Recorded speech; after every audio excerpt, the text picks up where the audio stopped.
अऊज़ु बिल्लाहि मिनश शैतानिर रजीम। बिस्मिल्लाहिर रहमानिर रहीम। अल्हम्दुलिल्लाहि रब्बिल आलमीन। वस्सलातु वस्सलाम अला अशरफिल अंबियाइ वल मुरसलीन खातमिन नबिय्यीन मौलाना व मौला सकलैन जद्दिल हसनी वल हुसैन अबिल कासिम मुहम्मद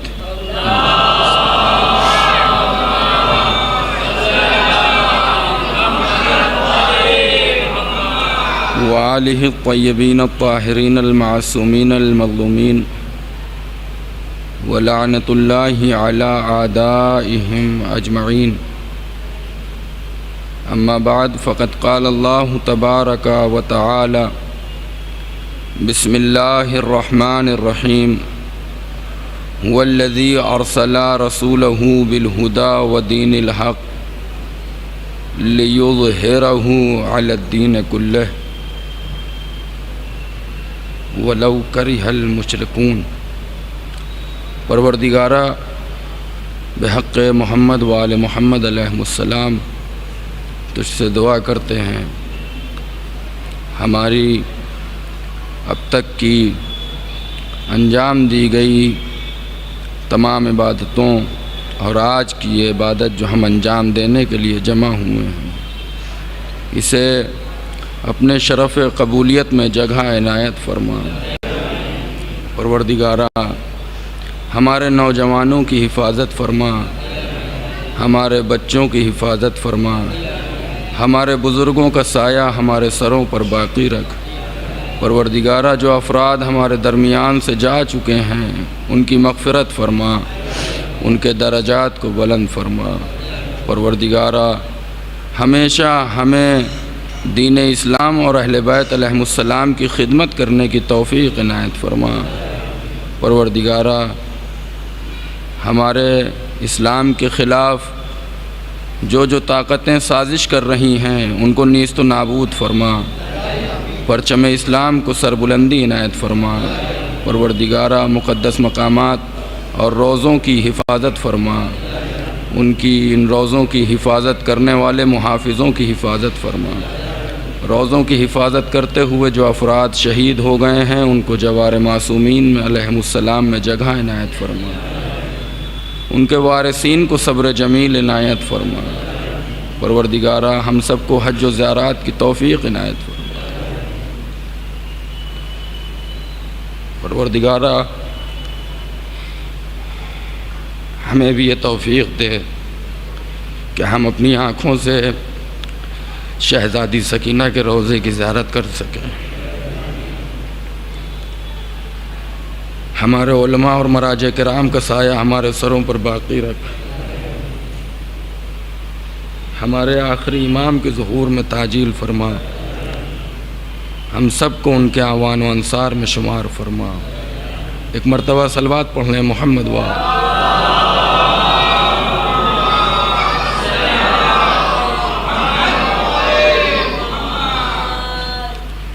मुसलसल 4 दिनों से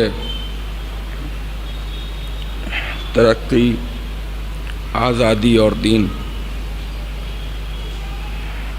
मुख्तलिफ़ चीज़ों को आपकी खिदमत में इस उन्वान के तहत बयान किया और ये आज का आखिरी मरहला है। दुआ है परवरदिगार से कि शहज़ादी सकीना के तुफ़ैल में मुझसे परवरदिगार इस छोटी सी खिदमत को कबूल फ़रमाए और बानियान मजलिस, मुंतज़मीन मजलिस और सामईन की तौफ़ीक़ात में इजाफ़ा फ़रमाए। इस दरमियान बहुत सी बातें मैंने आपकी खिदमत में करी हैं, बहुत कुछ बयान किया। हो सकता है कि मेरी कोई बात जिसने आपके दिल को ठेस पहुंचाई हो या बुरी लगी हो, उसके लिए मुझे माफ़ कर दीजिएगा।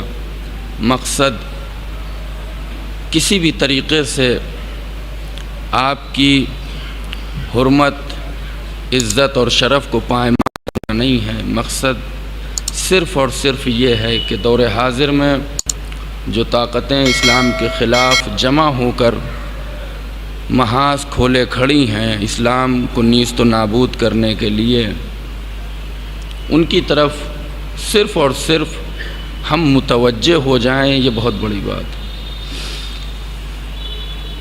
इसलिए कि जब तक मुतवज्जे नहीं होंगे हम कोई स्ट्रेटेजी, कोई प्लान तैयारी नहीं कर सकते।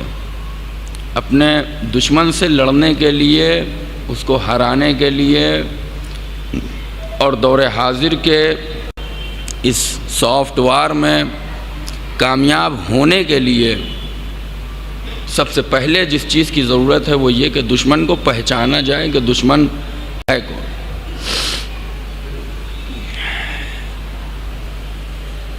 हमने तरक्की बहुत कर ली, हमने आज़ादी की बातें बहुत कर ली। आज़ादी और तरक्की ऐसा जाल कि जिसमें हर फंसता चला गया, ऐसा गढ़ा कि जिसमें हर एक गिरता चला गया। इस आज़ादी और तरक्की ने कौमों से उनका लिबास छीन लिया, खाना छीन लिया, ज़बान छीन ली। ज़हमत ना हो तो थोड़ा थोड़ा सिमट आए, इसलिए कि इतना फैले हुए हैं कि दरवाज़े ब्लॉक हो गए। थोड़ा और आगे आ जाइए, इधर भी काफ़ी जगह है। एक सलवात पढ़ लें मोहम्मद वाले।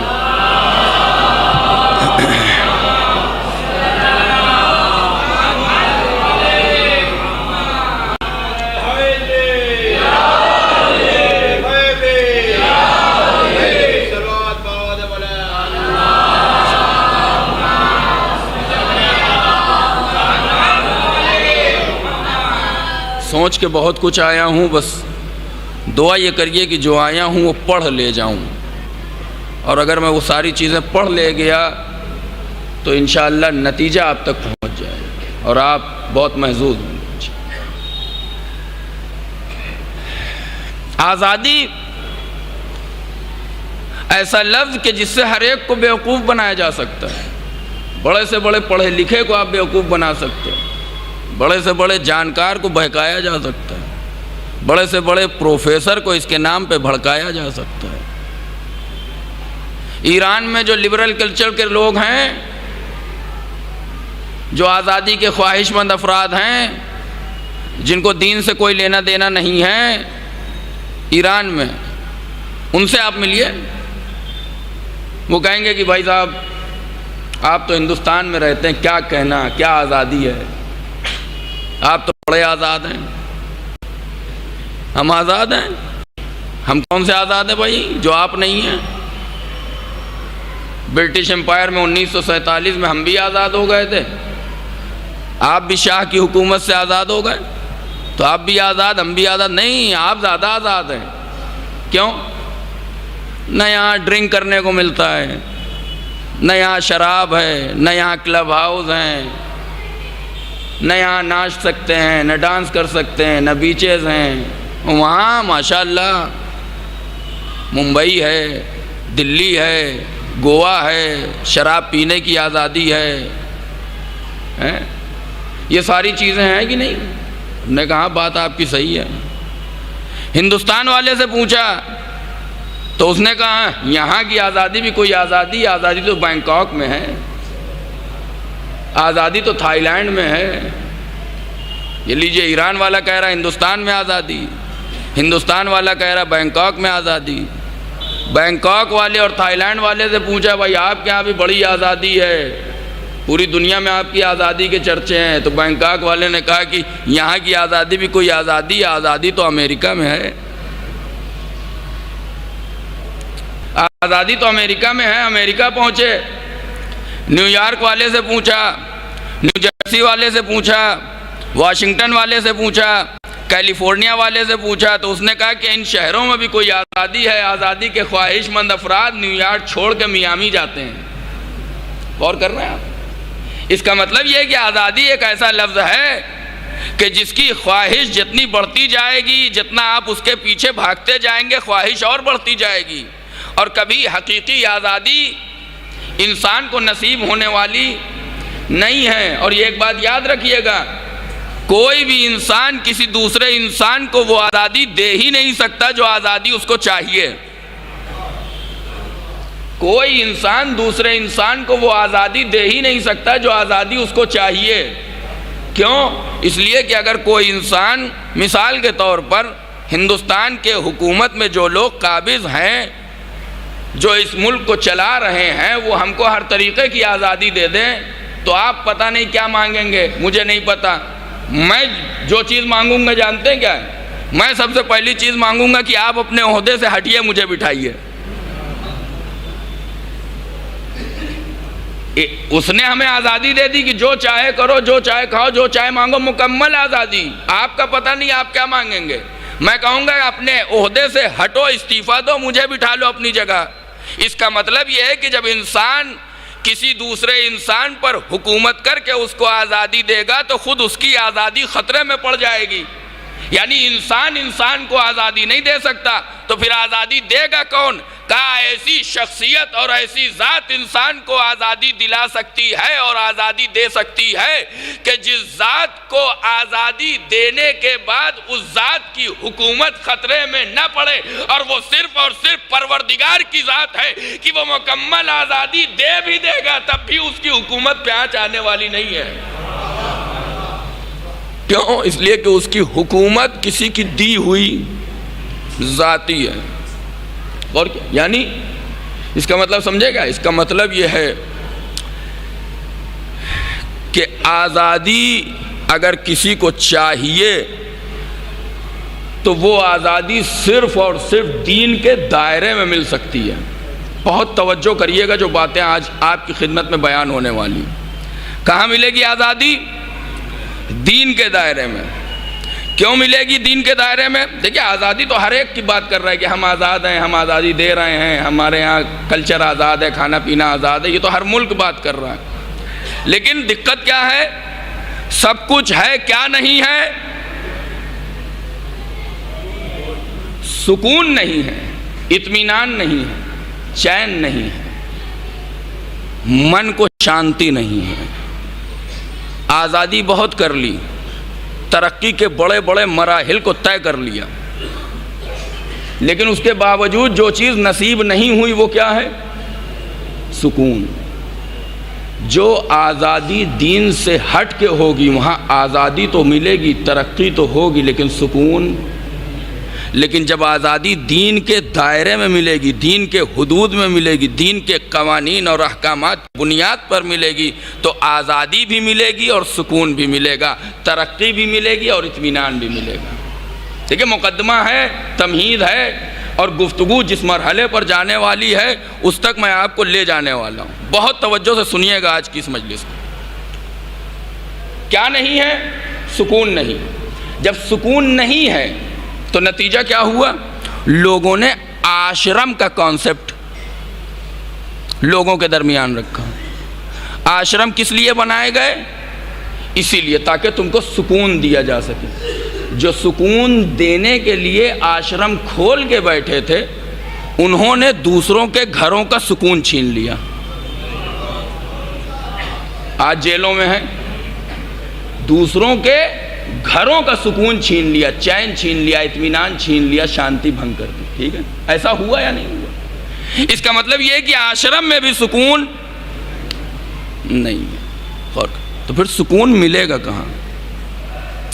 इंसान ने तरक्की बहुत कर ली, आज़ादी की बातें बहुत कर ली, चांद तक पहुंच गया, सितारों को अपने कब्जे में कर लिया, हवाओं पे हुक्मरानी है, समंदर अपने हाथों में है, बादलों पे काबिज है, टेक्नोलॉजी है कि जो आए दिन अपडेट होती जा रही है, सारी चीज़ें हैं, लेकिन ज़िंदगी में एक चीज़ नहीं है और उसका नाम है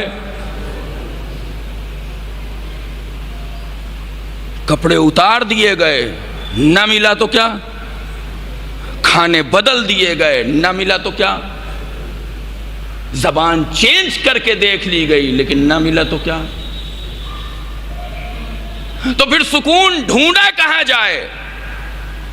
याद रखिएगा, इस जुमले से मजलिस का आगाज कर रहा हूं, दुनिया का कोई निजाम, कोई टेक्नोलॉजी, कोई थॉट और कोई फिक्र इंसान को सुकून नहीं दे सकती।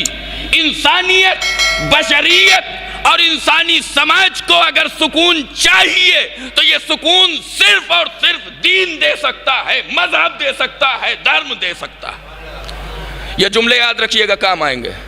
सुकून कहाँ मिलेगा? दीन में।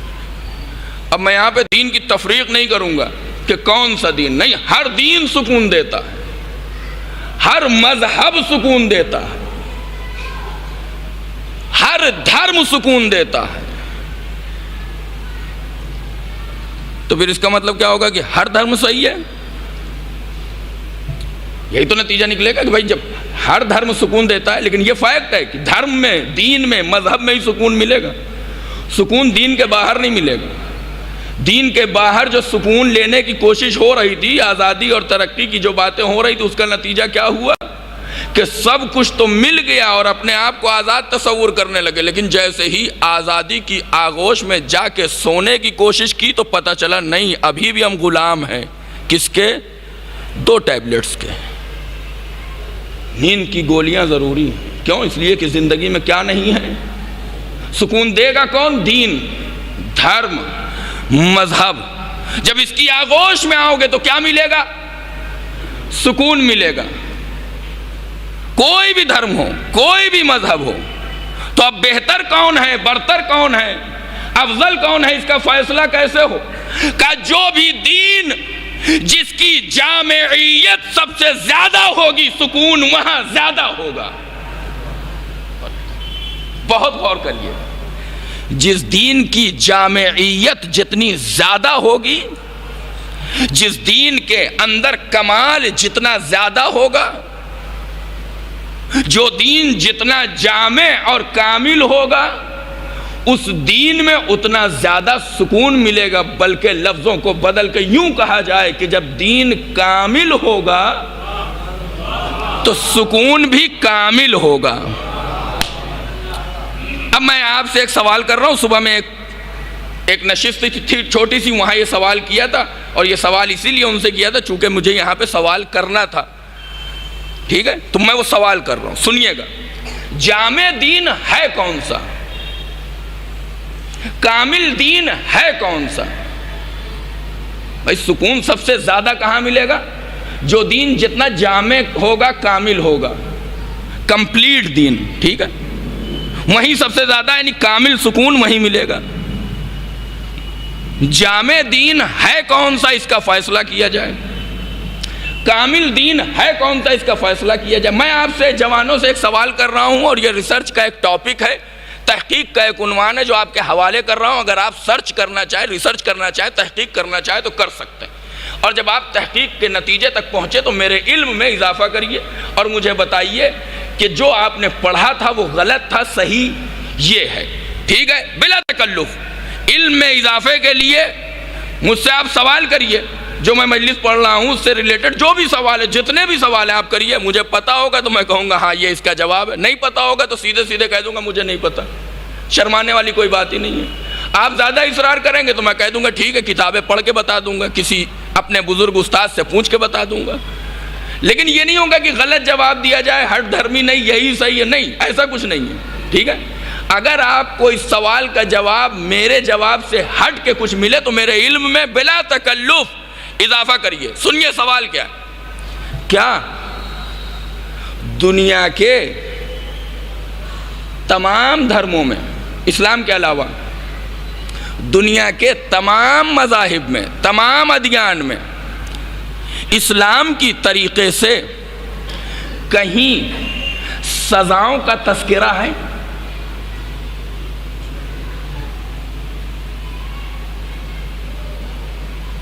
ये बात तो सब करते हैं, झूठ बोलना पाप है, किसी का हक दबा लेना ये पाप है, जुर्म है, गुनाह है, ये तो सब कहते हैं। किसी को मारना ये जुर्म है, गुनाह है, ये सब कहते, पाप है, ये सब कहते हैं। सज़ा क्या है?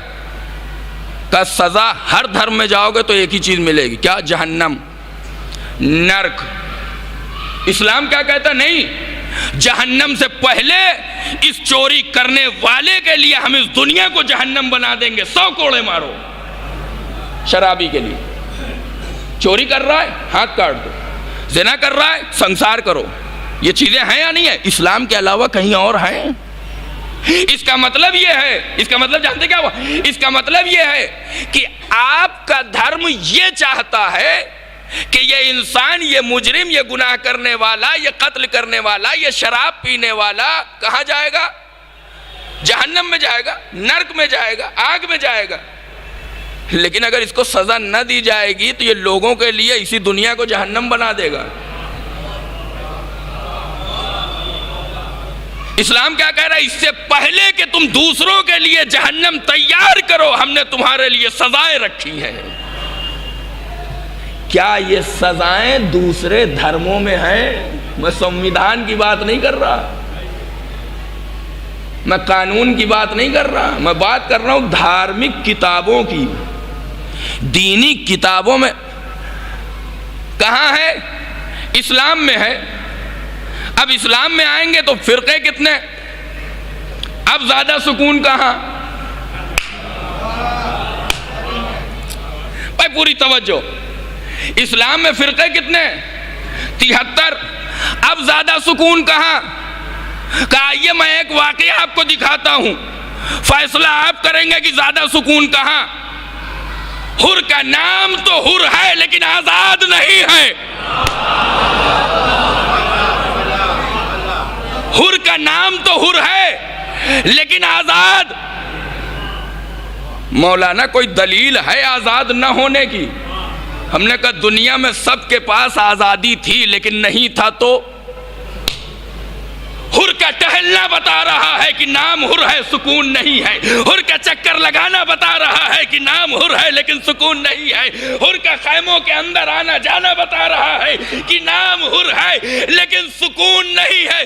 सुकून मिलेगा कहाँ? का विलायत हुसैन इब्ने अली के दायरे में आओ।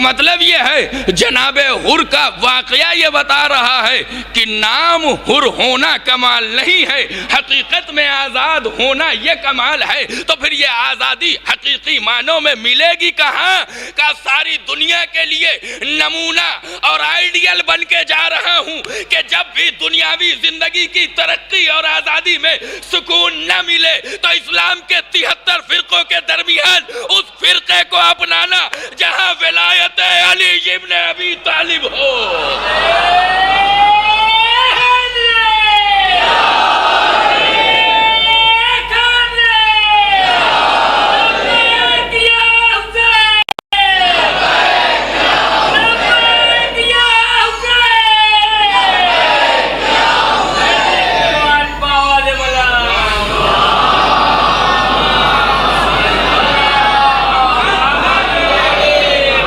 सुकून कामिल वहां मिलेगा, सुकून कामिल वहां मिलेगा जिसकी विलायत के बदौलत दीन कामिल हो गया। और कहीं ढूंढोगे आधा अधूरा सुकून मिलेगा, मुकम्मल सुकून न मिलेगा। सुकून कामिल वहाँ मिलेगा जिसकी विलायत के तुफैल आए अकमलतों का सेहरा इस्लाम के सर पे सजाया गया। पहुँच गए यहाँ। सुकून देगा कौन? कहा दीन। दी क्या चीज जा रही थी? आजादी, तरक्की। कई सौ साल की हिस्ट्री आप तक पहुंचाने की कोशिश कर रहा हूं। पूरी तवज्जो चाह रहा हूँ, मैं पूरी बहुत मेहनत से पढ़ रहा हूँ इस वक्त, कई सौ साल की हिस्ट्री आप तक पहुंचा रहा हूं। आजादी और तरक्की, इसके जाल में लोग फंसते चले गए।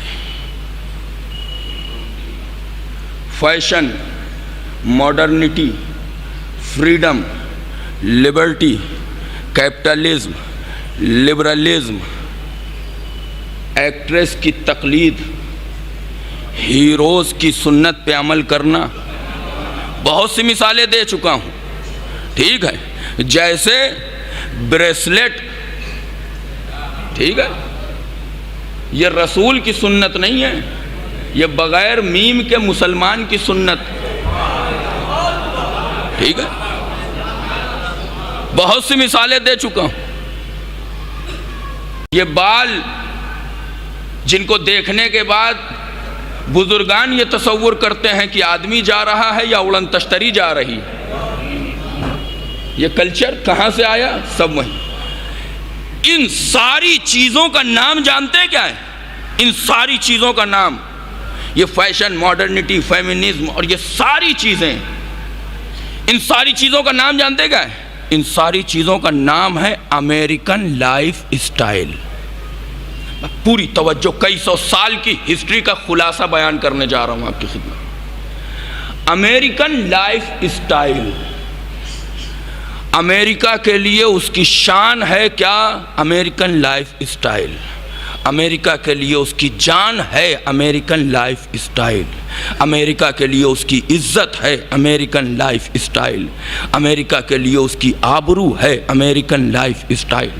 अमेरिका के सर का ताज है अमेरिकन लाइफ स्टाइल। अमेरिका में न दीन की कोई अहमियत है, न धर्म की कोई अजमत है। अगर अहमियत और अजमत है किसी चीज़ की, है इम्पोर्टेंट और इम्पोर्टेंस है किसी चीज़ की, तो वो सिर्फ एक चीज़ है और वो है अमेरिकन लाइफ स्टाइल। हमने अमेरिकन लाइफ स्टाइल के नाम पे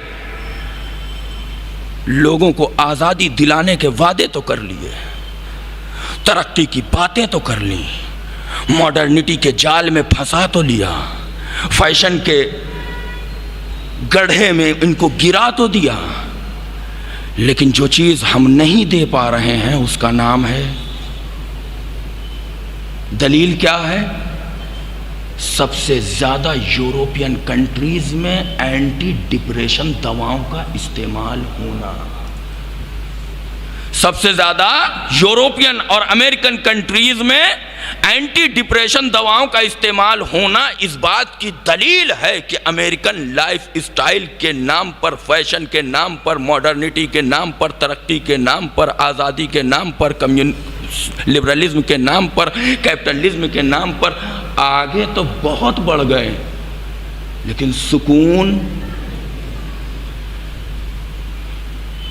अब तलाश हुई सुकून की। सुकून मिले कहां? कहा दीन देता है सुकून, मजहब देता है सुकून, धर्म देता है सुकून। लिहाजा वो सुकून दे रहा है। जब सुकून दे रहा है तो उसके भी कुछ तकाजे होंगे या नहीं होंगे? ठीक, ये आज़ादी दे रहे हैं, इनके भी अपने कुछ तकाजे हैं। दोनों के तकाजे आपस में आके कॉन्फ्लिक्ट कर रहे हैं, क्लैश कर रहे हैं, लड़ रहे हैं आमने सामने। यानी दीन के तकाजे और अमेरिकन लाइफ स्टाइल के तकाजे, ये दोनों आपस में आके आमने सामने एक दूसरे के मुकाबले में खड़े हैं। तो किया क्या जाए? अमेरिकन लाइफ स्टाइल की दुकान को बंद कर दिया जाए या दीन को खत्म कर दिया जाए? अमेरिकन लाइफ स्टाइल की दुकान नहीं बंद की गई, दीन को महदूद कर दिया गया। कैसे? दीन सुकून देता है, दीन यानी चर्च।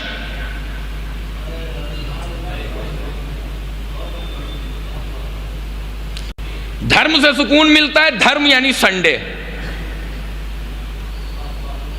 सैटरडे नाइट में रात भर बेदीनी के काम अंजाम दो, संडे को सुबह चर्च में जाओ, सब खत्म।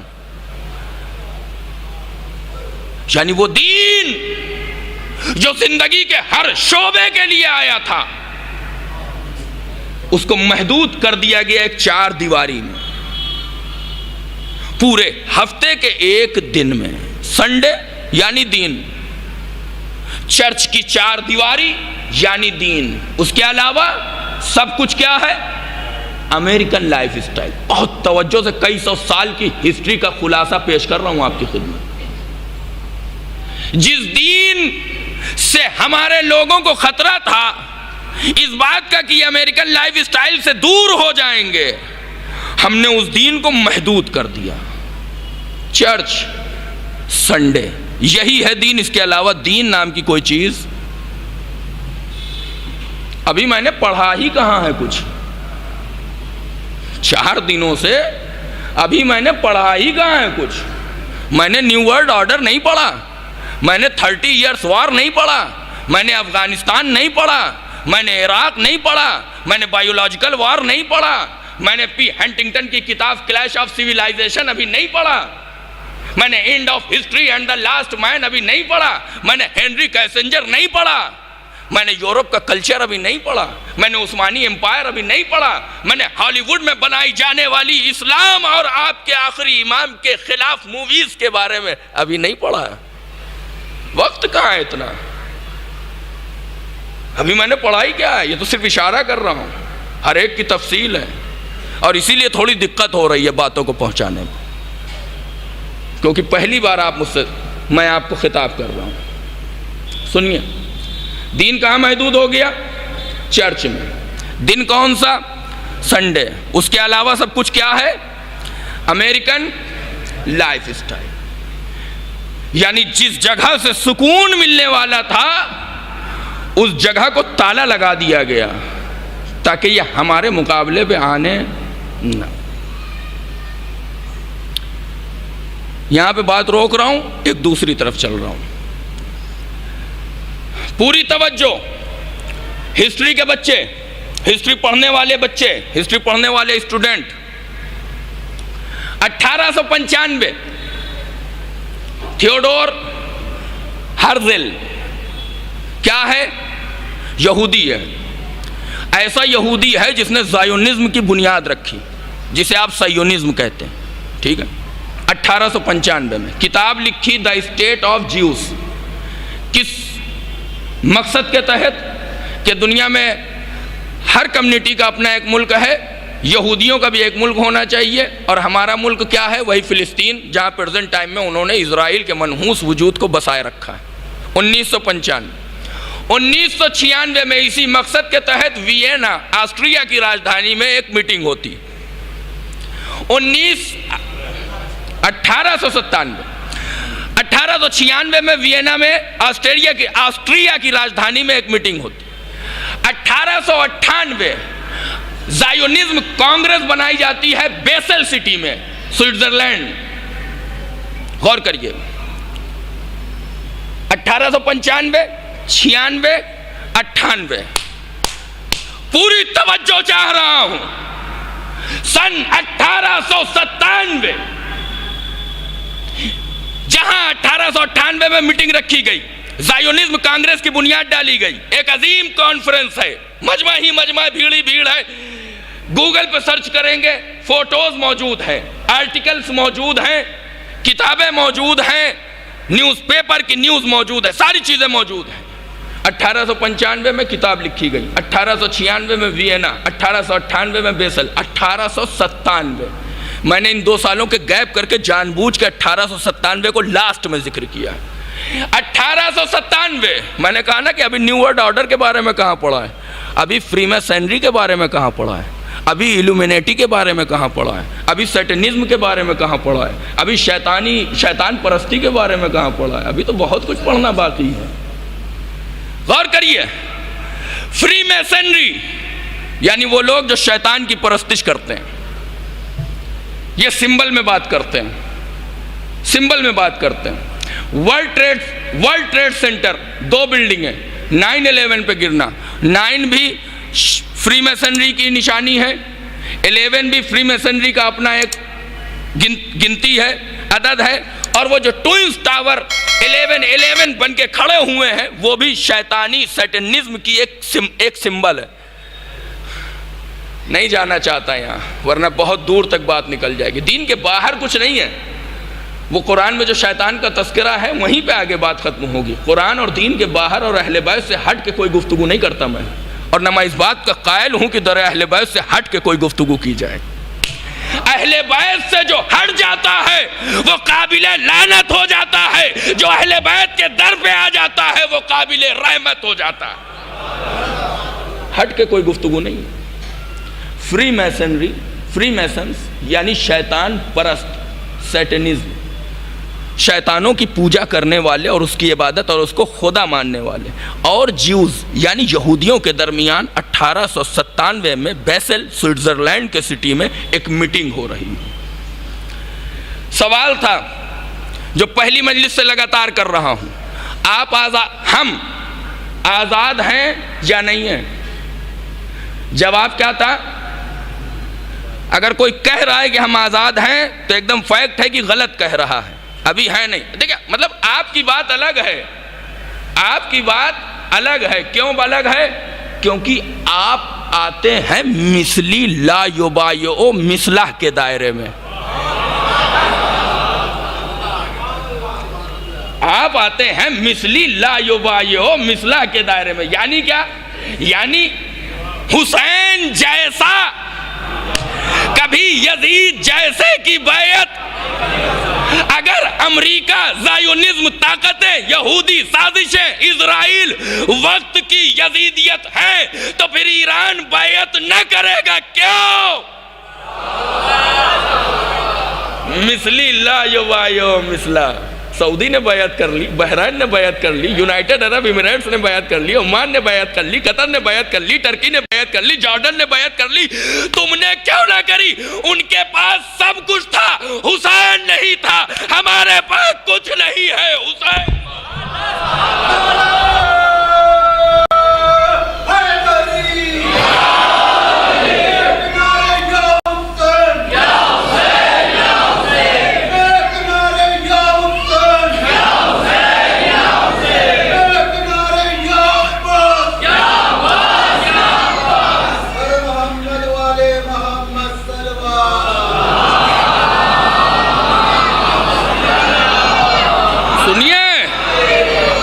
थोड़ी लंबी होने वाली है, खाना आप खा ही चुके हैं तो अब इसकी तो कोई दिक्कत है नहीं कि घर जाके बनाना है और खाना है। माफ करिएगा, थोड़ी सी लंबी हो जाएगी। आखिरी बात मैं चाहता हूँ बात मुकम्मल करके जाऊँ।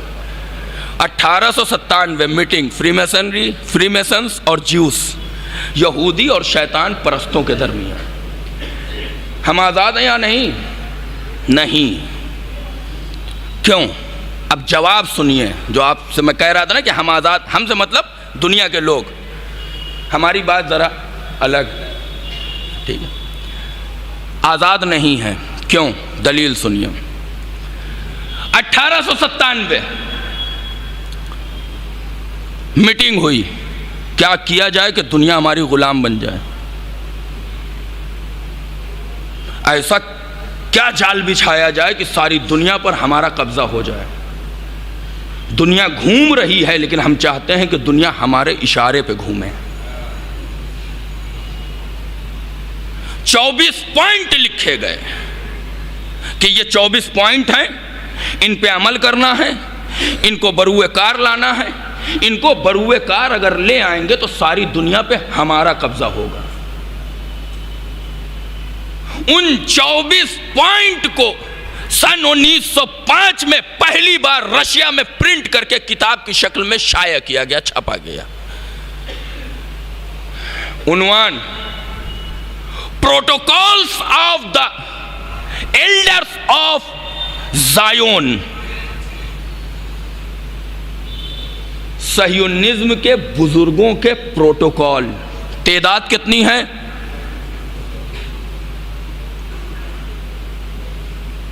तादाद कितनी है? आप ये ना समझिए कि ये कहीं और से आए हैं।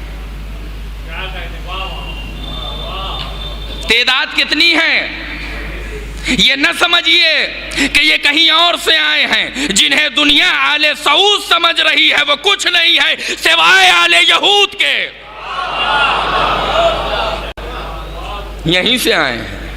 अभी बताऊंगा कैसे आए हैं। हिस्ट्री है पूरी, कैसे इनको लाया गया। ठीक है, 1905 protocols of the elders of the Zion. 2 point बता रहा हूं, 24 के 24 हैं। गूगल पे PDF बुक मौजूद है, इंग्लिश में भी कई ज़बानों में इसका ट्रांसलेशन हुआ है। जो चाहते हैं पढ़ना वो पढ़ सकते हैं वहाँ से डाउनलोड करके। 2 पॉइंट, अगर सारी दुनिया पे कब्जा करना है तो 24 काम। उनमें से पहला, दुनिया का सारा मीडिया अपने कंट्रोल में कर लो।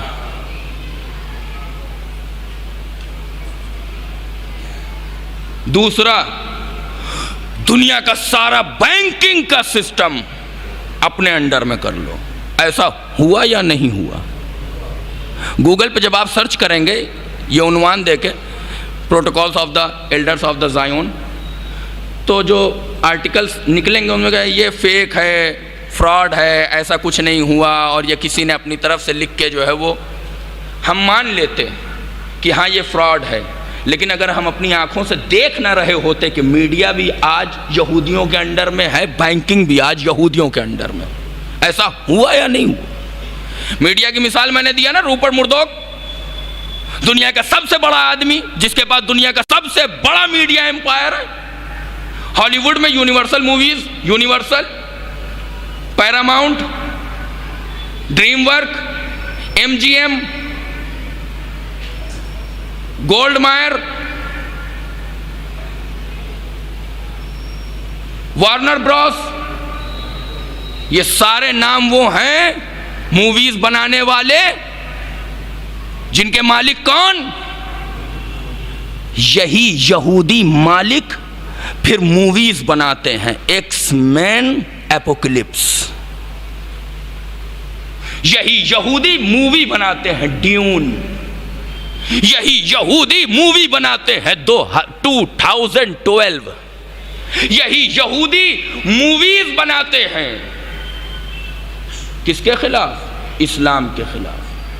आप कहते हैं हॉलीवुड की बात ना करूं? ड्यून का क्या वो सीन जो हॉलीवुड की मूवीज देखते नहीं देखा, जहां पे लास्ट में उस बच्चे से कहा जा रहा है तुम ही इमाम महदी हो?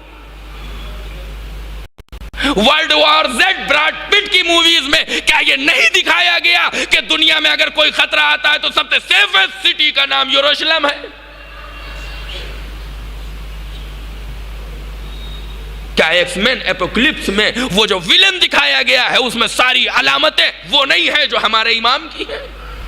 क्या 2012 मूवी के जरिए यह बताने की कोशिश नहीं की गई कि कयामत आने वाली है, कयामत आने वाली है, कयामत आने वाली है? दुनिया डर रही थी 2012 आएगा, दुनिया खत्म हो जाएगी, कयामत आ जाएगी, तबाही आ जाएगी, बर्बादी हो जाएगी, लोग मर जाएंगे, हर सारी दुनिया में पानी ही पानी होगा। पूरी तवज्जो चाह रहा हूं, सारी दुनिया डर रही थी। अली के चाहने वाले सुकून से बैठे हुए थे। क्यों? ना ना ना ना, अली के चाहने वाले सुकून से बैठे हुए थे। क्यों? इसलिए कि हमारा अकीदा मजबूत है। हमें पता है कि जब तक इमामत ना आ जाए,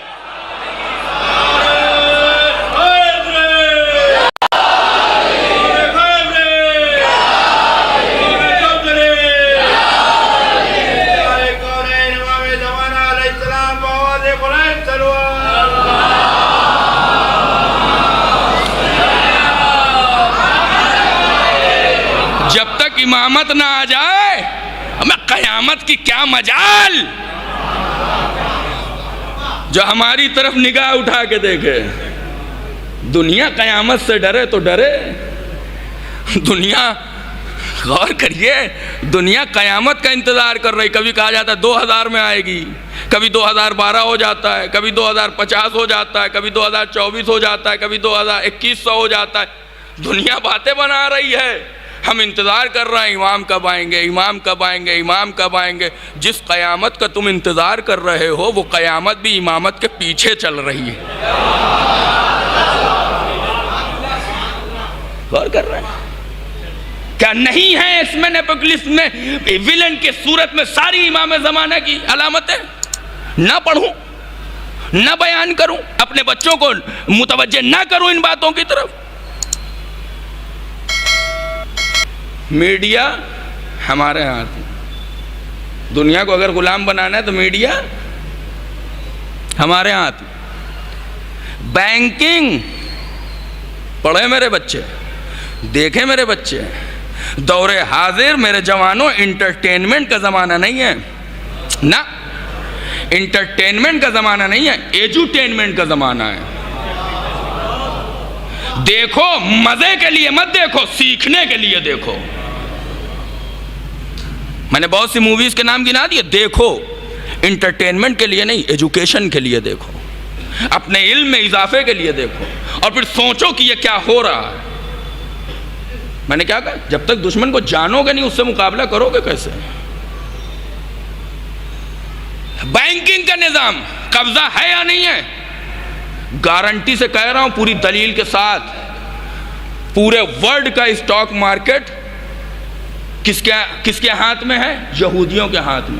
अभी कुछ दिन पहले की बात है, निफ्टी 50 20% टूट गया। क्यों? किस वजह से? क्योंकि FII यानी फॉरेन इन्वेस्टर ने अपने पैसे निकाल लिए। फॉरेन इन्वेस्टर कौन है? JP Morgan, Rothschild Brothers, Medici family, Rockefeller, यही सब तो है। आपके इंडिया के, पूरी दुनिया के स्टॉक मार्केट में पैसे लगाए हुए किस लिए? जब हम चाहेंगे तो क्रैश करवा देंगे, जब हम चाहेंगे करेक्शन आ जाएगा, जिस स्टॉक को चाहेंगे डुबो देंगे। मेडिची फैमिली की हिस्ट्री पढ़िए, कैसे इटली की रहने वाली इस फैमिली ने बैंकिंग के निज़ाम को बनाया, और आज से नहीं, बहुत पुराने ज़माने से काबिज है बैंकिंग पे। वक्त नहीं है, बहुत सी बातें नहीं हो सकती। जनाबे ईसा को सूली क्यों दी गई? हिस्ट्री पढ़िए, उनकी नज़र में सूली क्यों दी गई? ये बैंकिंग ही की वजह से था। यहां तक बात क्लियर हो गई ना? अमेरिकन लाइफ स्टाइल के मुकाबले में क्या चीज खड़ी है? दीन। उन्होंने अपने दीन को जो सुकून दे रहा था उसको महदूद कर दिया। कहां? गिरजाघर में। यही है, दिन मुशख्खस कर दिया। क्या? संडे है। उसके अलावा अमेरिकन लाइफ स्टाइल। 1905 में किताब छपी। सारी दुनिया को अगर गुलाम बनाना है तो पहली चीज़ क्या? मीडिया। मीडिया का असर क्या हुआ? उन्होंने कपड़े उतारे तो दुनिया ने अपने कपड़े उतार दिए। ठीक है। उन्होंने खाना चेंज किया, मीडिया, दुनिया ने खाना चेंज कर दिया। उन्होंने मॉडर्निटी के नाम पे वो बराहना हो गए, फैशन के नाम पे बराहना हो गए, दुनिया के लोग बराहना हो गए। यानी मीडिया अपना काम कर रहा था, अमेरिकन लाइफ स्टाइल की तरफ लोगों को खींच रहा था। लेकिन अमेरिकन लाइफ स्टाइल से जुड़ने के बावजूद लोगों के पास क्या नहीं था? सुकून नहीं था।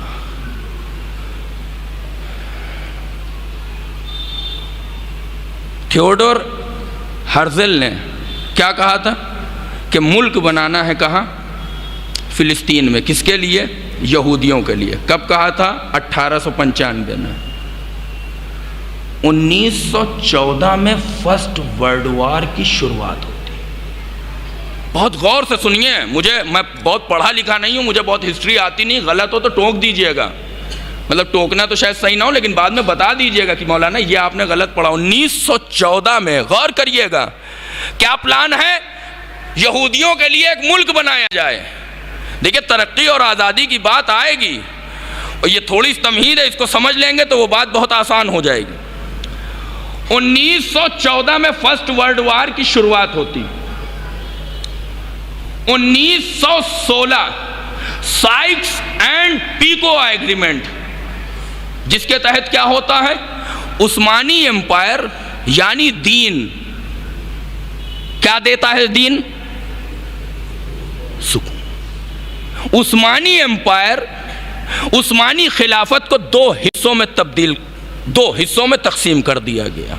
मिडिल ईस्ट में एक लाइन खींची गई एक एग्रीमेंट के तहत, फिलिस्तीन यूके का, ब्रिटिश एम्पायर का, जॉर्डन ब्रिटिश एम्पायर का, इराक का कुछ हिस्सा ब्रिटिश एम्पायर का, ठीक है। सीरिया कुर्दिस्तान का इलाका ये किसका? फ्रांस का। पीको फ्रांस का था, साइक्स यूनाइटेड किंगडम यानी ब्रिटिश एम्पायर का आदमी था। इन दोनों ने एग्रीमेंट किया कि उस्मानी एम्पायर, यानी अभी वर्ल्ड वार खत्म नहीं हुआ है। वर्ल्ड वार खत्म हुआ कब? 1918 में। एग्रीमेंट कब हो रहा है? 1916 में। गौर करिएगा, 1916 साइक एंड पीको एग्रीमेंट, लकीर खींच दी गई, मुल्कों को तकसीम कर दिया गया। मैं पूरी तवज्जो चाह रहा हूं जवानों, मैं बार बार कह रहा हूं, नजर नहीं नजरिया बदलो। सुनिएगा, आपने किसी और एंगल से बहुत बार सुना होगा, इस एंगल से अब आप सुनिए। दो हिस्सों में तकसीम कर दिया पूरा उस्मानी एम्पायर, छोटे छोटे टुकड़ों में बांट दिया गया। दीन के नाम पर हुकूमत जो हो रही थी उसको छोटे छोटे मुल्कों में तकसीम कर दिया गया। क्यों? ताकि ये आपस में लड़ेंगे, आपस में मरेंगे, आपस में टकराएंगे। इनका ध्यान किधर नहीं जाएगा? अमेरिकन लाइफ स्टाइल की तरफ, न्यूयॉर्क की तरफ, न्यू जर्सी की तरफ, हॉलीवुड की तरफ, ब्रिटेन की तरफ, यूरोपियन कंट्रीज की तरफ। ये आपस में लड़ेंगे और ख़त्म हो जाएंगे। 1916 ख़त्म हो गया। 1917 बालफोर डिक्लेरेशन, इसमें क्या हुआ? 1895 में जो बुनियाद रखी गई थी इजराइल को बनाने की, बालफोर एक आदमी है ब्रिटिश एम्पायर का, जिसने ये ऐलान कर दिया कि हम फिलिस्तीन की जगह किसको दे रहे हैं? यहूदियों को दे रहे हैं बसने के लिए। गौर कर रहे हैं मैं कहां ले जा रहा हूं आपको? बालफोर मीटिंग के जरिए किसको बसाया गया? यहूदियों को। कहां बसाया गया? फिलिस्तीन में, जिसका नाम आज क्या है? जो सबसे बड़ा दुश्मन है किसका? इस्लाम का। पहले एग्रीमेंट किया गया, ब्रिटिश एम्पायर ने फिलिस्तीन को अपने कब्जे में रखा, फ्रांस को सीरिया और कुर्दिस्तान का इलाका दिया। इसीलिए ये हिस्सा लिया गया ताकि हम यहूदियों को यहां बसा सकें। बहुत गौर से सुनिएगा जो नुक्ता अर्ज करने जा रहा हूं। 1917 1918 में फर्स्ट वर्ल्ड वार ख़त्म हो गया, उस्मानी एम्पायर टुकड़ों में तब्दील हो गया। 1922 में उस्मानी एम्पायर का सल्तनती निज़ाम जो था वो एकदम ही से ख़त्म हो गया, यानी अब टर्की के अंदर भी कोई सुल्तान, कोई खलीफा नहीं है। 1923 में रिपब्लिक ऑफ टर्की का ऐलान कर दिया गया और उसकी बुनियाद रख दी गई। 1925 में जन्नतुल बकी के रोज़ों को मुनहदिम कर दिया। इस पूरी हिस्ट्री का मकसद समझे, इस पूरी हिस्ट्री का मकसद समझे। यानी दुनिया आले सऊद को मुजरिम समझ रही है, मैं इस दुनिया के यहूद को मुजरिम समझ रहा हूं। बहुत फर्क है। तो क्या इनको मुजरिम ना कहा जाए? नहीं, ये मुजरिम है। क्यों? इनके इशारे पे तुमने ये काम किया। मुजरिम है ये भी, लेकिन इस जुर्म में शरीक है कौन? यहूद। अमेरिकन लाइफ स्टाइल तक ये आंच ना पहुंचे, इसलिए हमने टुकड़ों में तकसीम कर दिया। लेकिन दुनिया ने अपनी निगाहों से देखा, अपनी आंखों से देखा कि जिस चीज़ को रोका गया, वो दीन जो सुकून दे रहा था, इत्मीनान दे रहा था, चैन दे रहा था, मन को शांति दे रहा था, उसको अमेरिका में आने से, यूरोपियन कंट्रीज़ में आने से, अमेरिकन लाइफ स्टाइल को सेफ रखने के लिए जिसको टुकड़ों में तकसीम किया गया, उसी की यूरोपियन और अमेरिकन कल्चर में एंट्री होती है, जहाँ रक़्स, नाच गाने की महफिलें सज रही थीं, जहाँ शराबें बिक रही थीं, जिन गलियों में लोग फैशन के नाम पर बरहना टहल रहे थे, दुनिया ने अपनी आंखों से देखा कि उन्हीं गलियों में बाहिजाब ख़वातीन टहल रही, सर पे टोपी लगाए हुए मुसलमान टहल रहा,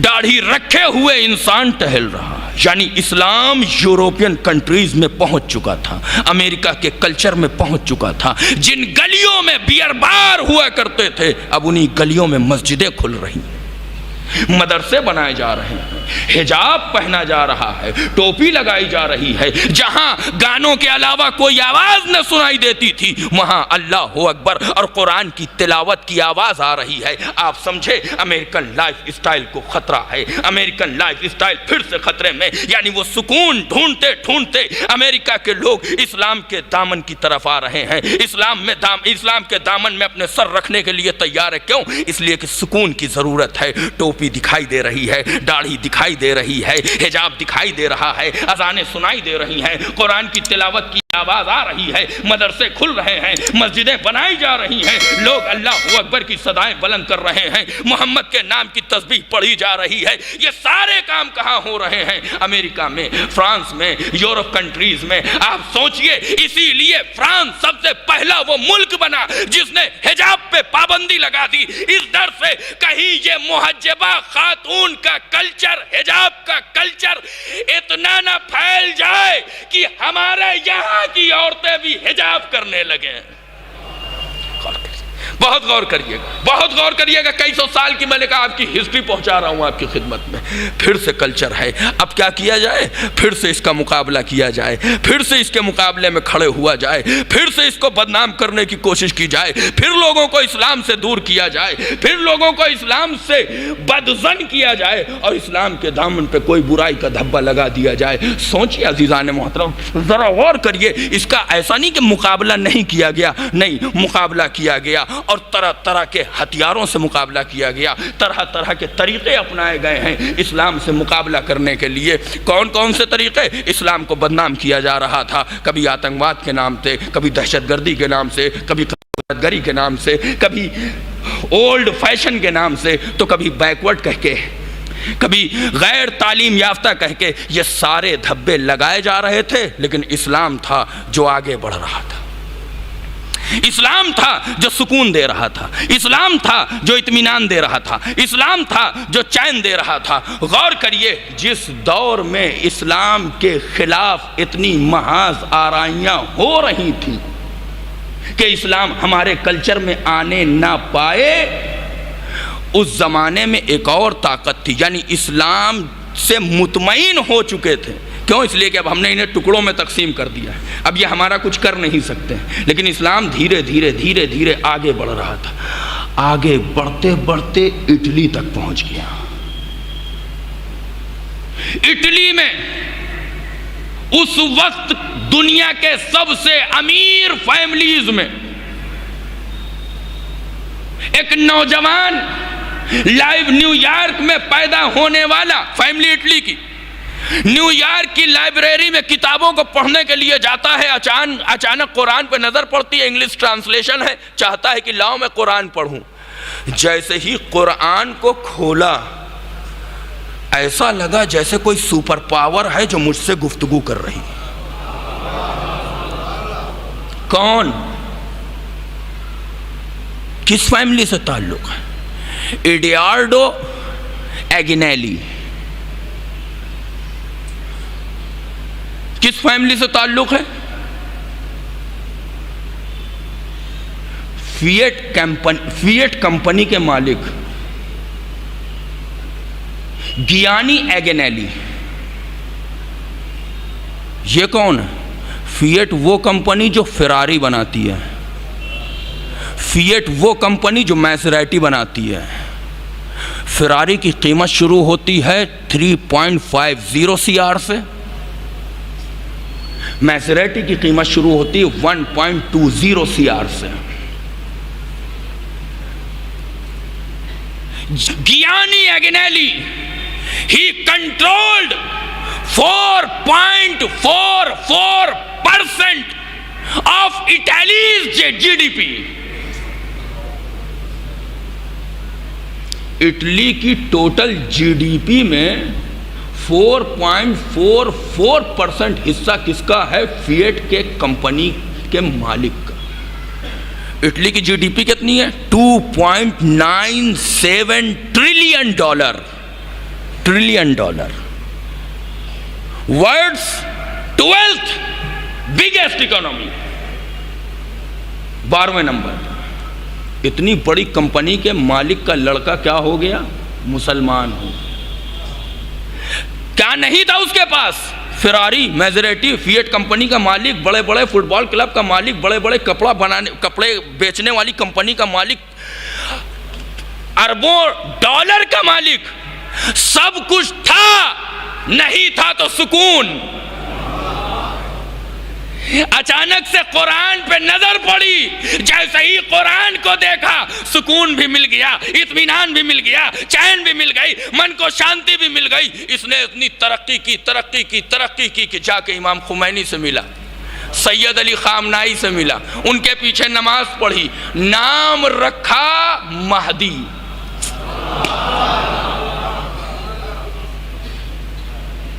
अब क्या आपको नहीं लगता है कि ये कोई गैबी हाथ है जो हमारी हिफाजत कर रहा है? एक कोई गैबी हाथ है जो दौरे हाजिर में भी लोगों की हिदायत कर रहा है, हमारी सरपरस्ती कर रहा है। यकीन जानिए, हम में से किसी एक को ना अपनी बाजुओं की ताकत पे भरोसा है, ना अपने असलहों पे भरोसा है, ना अपनी दौलत पे भरोसा है। भरोसा है तो उसका जो लोगों को दिखाई नहीं देता और खुद सबको देख रहा। ये सरपरस्ती नहीं है, कुरान हिदायत कर रहा। इसका मतलब यह है कि इटली में दीन इस्लाम सुकून दे रहा था, फ्रांस में इस्लाम सुकून दे रहा था, अमेरिका की गलियों में इस्लाम सुकून। और यह खतरा था किसके लिए? अमेरिकन लाइफ स्टाइल के लिए। जिस दौर में कैपिटलिज्म और लिबरलिज्म यानी America super power white house में हंस रहे थे, कहे लगा रहे थे, खुश थे। किस बात से? कोल्ड वार खत्म होने वाला है, कम्युनिज्म, सोवियत यूनियन खत्म होने वाला है, ठीक है। खुश थे कि हम जीत गए। अब मैंने कहा ना, कल की मजलिस में कहा, दो ब्लॉक थे, ईस्टर्न ब्लॉक और वेस्टर्न ब्लॉक। वेस्टर्न ब्लॉक खुश था, अमेरिका खुश था। व्हाइट हाउस में महफिल सजाई जा रही थी, खुशियां मनाई जा रही थी। किस बात की? कि ईस्टर्न ब्लॉक गया, खत्म हो गया, अपनी आखिरी सांसें गिर रहा, मौत की आगोश में जाने वाला, टुकड़े टुकड़े होने वाला, कम्युनिज्म खत्म होने वाला है। ये खुशियां मना रहे थे, कहे लगा रहे थे, हंस रहे थे कि इनकी हंसी गिरिए में तब्दील हो गई, इनके कहे रुक गए। जहां जश्न का माहौल होना चाहिए था, वहां फर्शे अज़ा बिछाने की तैयारी हो रही। क्यों? जानते हैं क्यों? जब कम्युनिज्म खत्म हो रहा था, दुनिया की दूसरी सबसे बड़ी ताकत जब खत्म हो रही थी, खुमैनी का इनकलाब कामयाब हो रहा था। खुमैनी का इनकलाब कामयाब हो रहा था। अंगुश्त बदंदा हैरत के समंदर में गोताजन, ये क्या हो गया? अमामा और हुकूमत,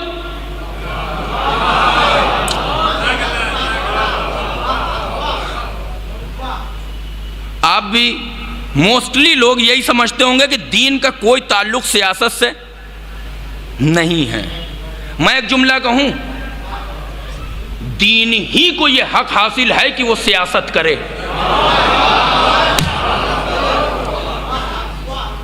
थोड़ा सा आप बोर हो रहे हैं, इसका मुझे एहसास है, चूंकि गुफ्तगू ऐसी है, लेकिन बातें वो हैं जो आपको एकदम नई दी जा रही हैं और काम की दी जा रही हैं, इसमें कोई दो राय नहीं है।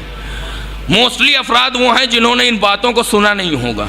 एडियार्डो एगनेली का नाम तो किसी ने नहीं सुना होगा, फिएट को तो, फेरारी को, मैजरेटी का नाम तो सब ने सुना होगा, लेकिन इस कंपनी के मालिक का इकलौता बेटा जिसके उस वक्त सब, यानी मैं ये समझता हूँ उस वक्त की दुनिया में सबसे अमीर शिया जिसकी दौलत $60 बिलियन थी, वो है एगनेली,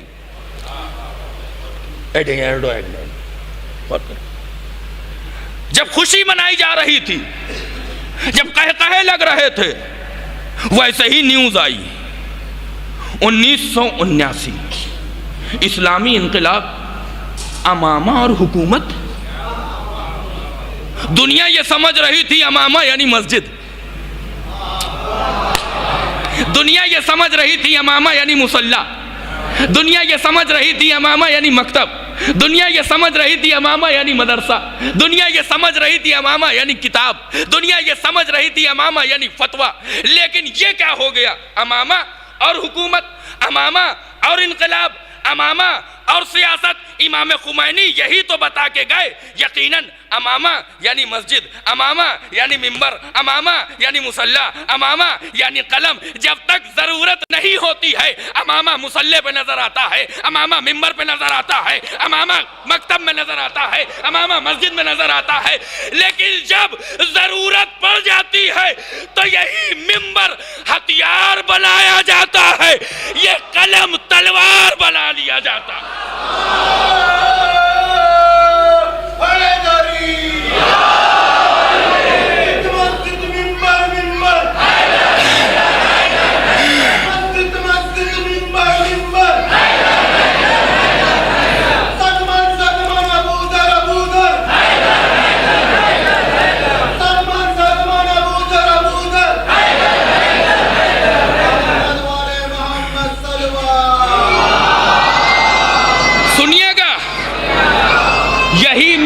हथियार बना लिया जाता है, यही कलम तलवार बना ली जाती है।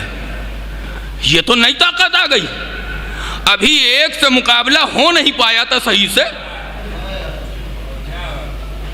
ये इनकलाब, इसको महदूद करने की कोशिश की गई।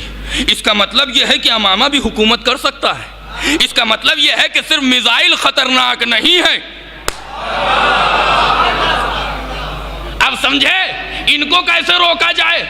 उनको तो मीडिया वार के जरिए, कल्चरल वार के जरिए, सॉफ्ट वार के जरिए कम्युनिज्म सिस्टम को तो खत्म कर दिया। इस अमामे को कैसे रोका जाए?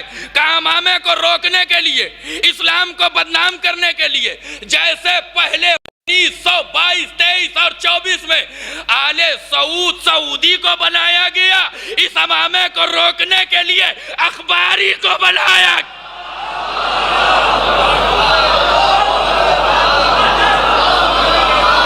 ना, अब मालेगांव के मिंबर से एक अजीम जुमला कहने जा रहा हूं, मैं पूरी तवज्जो चाहता हूं। नहीं, अभी जुमला पहुंचा नहीं है। जैसे इस्लाम को बदनाम करने के लिए, अब मैं वो लफ्ज नहीं ले सकता, लेकिन सऊदी तो कह ही सकता हूं। मालेगांव के मिंबर से एक जुमला कहने जा रहा हूं, मेरे जवानों ये जुमला याद रह जाएगा। सुनिए, अखबारी को बनाया गया, अखबारी को बनाया गया। कह क्या रहे हैं? हम अखबारी हैं, हम अखबार पे अमल करते, हम रवायात पे अमल करते, हम हदीस पे अमल करते। हमें कैसे अमल करते हो? मलंगी तुम्हारे अंदर, चरसी तुम्हारे अंदर, भंगी तुम्हारे अंदर।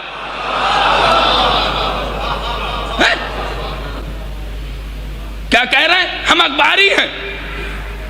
ये गंदगी अखबारियत के नाम पे जेब नहीं देती।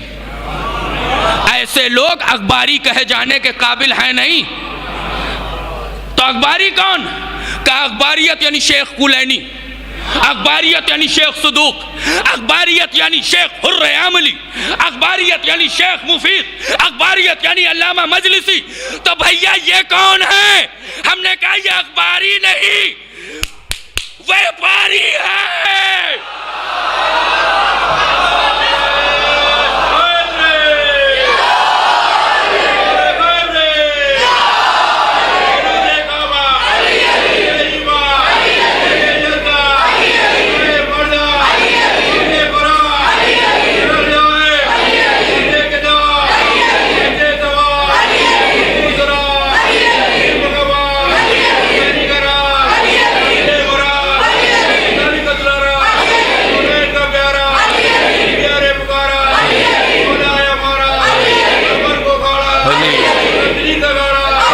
अली अली अली अली या अली।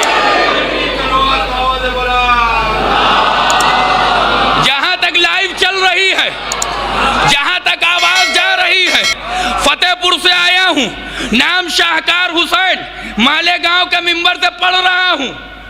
जिसको बात करनी हो बात कर सकता है। हमने ऐसी गंदगी अपने शहर में देखी भी है।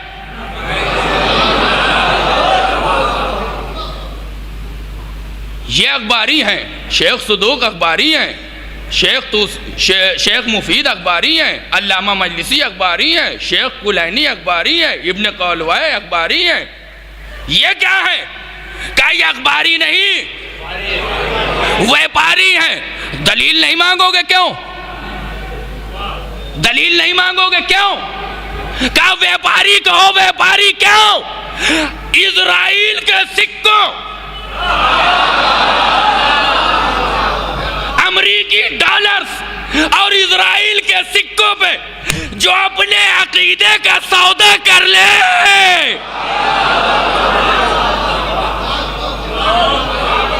वो अखबारी नहीं, व्यापारी है।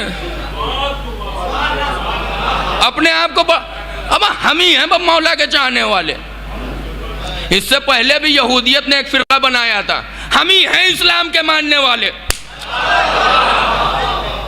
ये जितना तुम कर रहे हो ये कुफ्र है, शिर्क है, बिदअत है, ताजिया बिदअत, ताबूत बिदअत, तुम मुशरिक हो, तुम काफिर हो, तुम इस्लाम के बाहर हो। ये आवाज जो उठी वो सऊदियत की नहीं, यहूदियत की आवाज थी। आज भी यही कहा जा रहा है, तुम अली वाले नहीं, हम अली वाले हैं, तुम हुसैन वाले नहीं, हम हुसैन वाले हैं। तुम मातम कहाँ कर पाते हो, हम करते हैं। तुम कहाँ रो पाते हो, हम रोते हैं। हम ही हैं बस अली के चाहने वाले। ये आवाज अखबारियत की नहीं, यहूदियत की आवाज है। और दोनों की खिलकत, दोनों का मकसद एक ही है।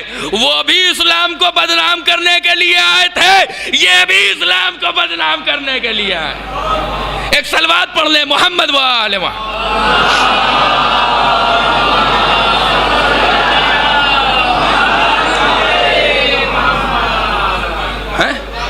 अब क्या किया जाए? अमेरिकन लाइफ स्टाइल फिर खतरे में, अमेरिकन लाइफ स्टाइल फिर खतरे में।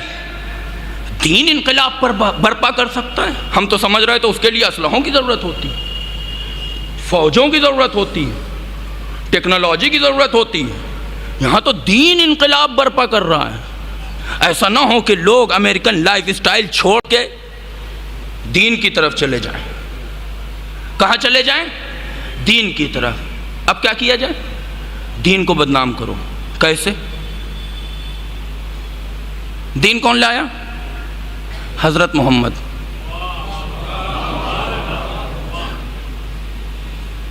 कई सौ साल की हिस्ट्री बता रहा हूं अजीजों। कई महाज हैं जिनका हमने मुकाबला किया है, और ये बिना सरपरस्ती के मुमकिन नहीं है। और करिए, मोहम्मद लेके आए थे, मोहम्मद को बदनाम करो। बॉम्बे में रहने वाली कश्मीर की family, English medium school, problem आएगी, प्रॉब्लम आएगी। आज नहीं तो कल आएगी, बाद में आएगी, पहले देर से आएगी, लेकिन आएगी। जब जब ईसाइयों के स्कूल में तरबियत हासिल की जाएगी तब तब प्रॉब्लम आएगी। और प्रॉब्लम आई कौन? सलमान रुश्दी। सैटेनिक वर्सेस, शैतानी आयात। बदनाम करो किसको? मोहम्मद को। सन 61 हिजरी में भी कोई तो आया था, क्या कह रहा था? ये मोहम्मद, वही किताब, कुछ नहीं, खेल है। दूसरा यजीद आ गया। जुमला सुनिए, अमेरिका ने तरबियत करके सलमान रुश्दी से किताब लिखवाई, फिर छपवाई, फिर बंटवाई। किस लिए? ताकि नामे मोहम्मद खराब हो जाए। लेकिन ये भूल गया, ब्रिटेन, अमेरिका, इजराइल ये भूल गया, अगर तुम्हारे पास सलमान रुश्दी की शक्ल में वक्त का यजीद मौजूद है।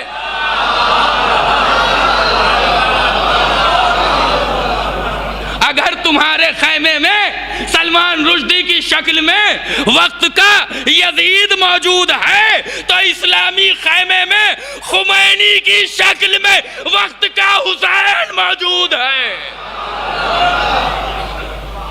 एक फतवे ने सारी बुनियादों को हिला के रख दिया। 56 जगह बदली हैं।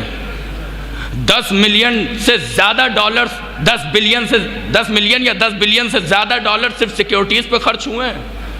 फतवे के खौफ का आलम जानते हैं क्या था? सुनेंगे मेरे जवान। फतवे के खौफ का आलम जानते हैं क्या है? इसका जो सिक्योरिटी गार्ड था, बॉडी गार्ड था, जो असलहा लेके इसके साथ चलता था, वो उसका बयान, जब वो रिटायर हुआ तो उसका बयान ये है कि इसकी डर के मारे हालत ये थी कि ये अपने बेटे जिसका नाम जफर था उससे भी नहीं मिलता था। फतवे का खौफ है ये, या मैं लफ्जों को बदलूं, जब नायब का इतना खौफ है,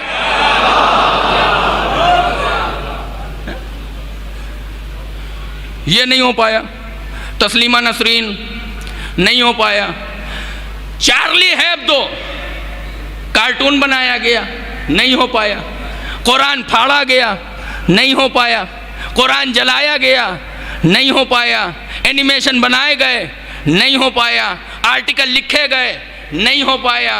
मैक्रोन ने गुस्ताखी की, नहीं हो पाया। भाई ये सब होता रहा। मुझे ये बताओ, इस्लाम की अजमत में कमी आई? जब सब कर कर के थक गए तब हिंदुस्तान से एक मोहतरमा ने, भैया जब सब कर चुके और इस्लाम की अजमत में कोई कमी ना आई तो आपको क्या जरूरत थी बोलने की? तो बोल क्यों रहे हैं? कुरान फाड़ने से इस्लाम की अजमत में कमी नहीं आई, जलाने से इस्लाम की अजमत में कमी नहीं आई, मोहम्मद का कार्टून बनाने से इस्लाम की अजमत में कमी नहीं आई, सैटेनिक वर्सेस लिखने से इस्लाम की अजमत में कमी नहीं आई।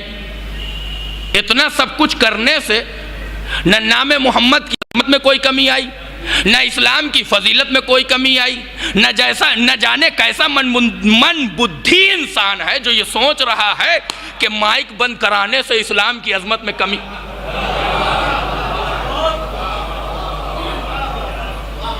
नहीं आएगी। कर लो कोशिश। तो फिर कर क्यों रहे हो बार बार एक ही काम, बार बार एक ही काम? तो मुझे कहने दीजिए, ये कर नहीं रहे हैं, खिसियानी बिल्लियां हैं जो सिर्फ खंबा नोच रही हैं। कुछ होने वाला नहीं है। इस्लाम की अजमत, नाम मोहम्मद माइक का मोहताज थोड़ी है।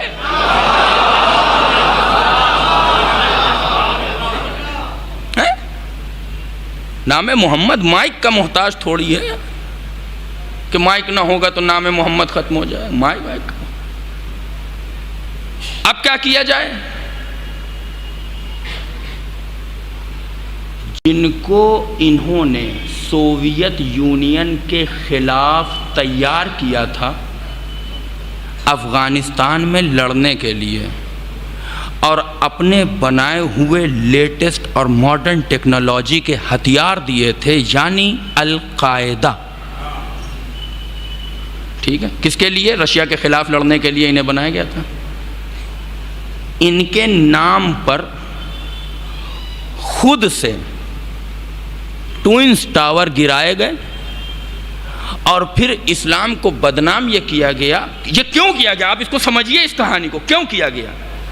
अमेरिकन लाइफ स्टाइल छोड़ के वहाँ जा रहे हो, ये आतंकवादी हैं, सर काटते हैं, घर जलाते हैं, बम ब्लास्ट करते हैं, लोगों को मारते हैं। अमेरिकन लाइफ स्टाइल देखो कितना सुकून है, कितना इत्मीनान है। ना कोई घर जल रहा है, ना कोई चोरी, ना कोई डकैती, ना कोई मार, ना कुछ, ना सर कट रहे हैं। वहाँ जाओगे, ये सारा एक खेल है जो हो रहा है। आप ये मत सोचे यूं ही है। ट्विंस टावर गिराया गया और फिर उसके बाद आतंकवादी के दहशतगर्दी के धब्बा लगा के इस्लाम को बदनाम करने के लिए फिर अफगानिस्तान पे खुद ही हमला कराया और फिर खुद ही यहाँ भी हमला कर दिया। ये एक पूरी कहानी है, इस पे पढ़ा जा सकता है।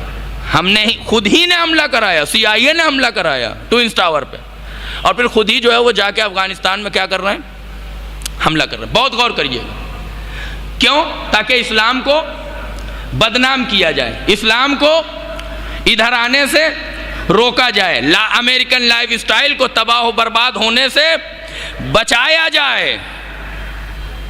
मुसलमानों तुम पे आतंकवाद, दहशतगर्दी और टेररिज्म का धब्बा न लगा होता अगर तुमने सदर इस्लाम में फातिमा के घर पे होने वाले आतंकवादी हमले की मुखालफत की होती।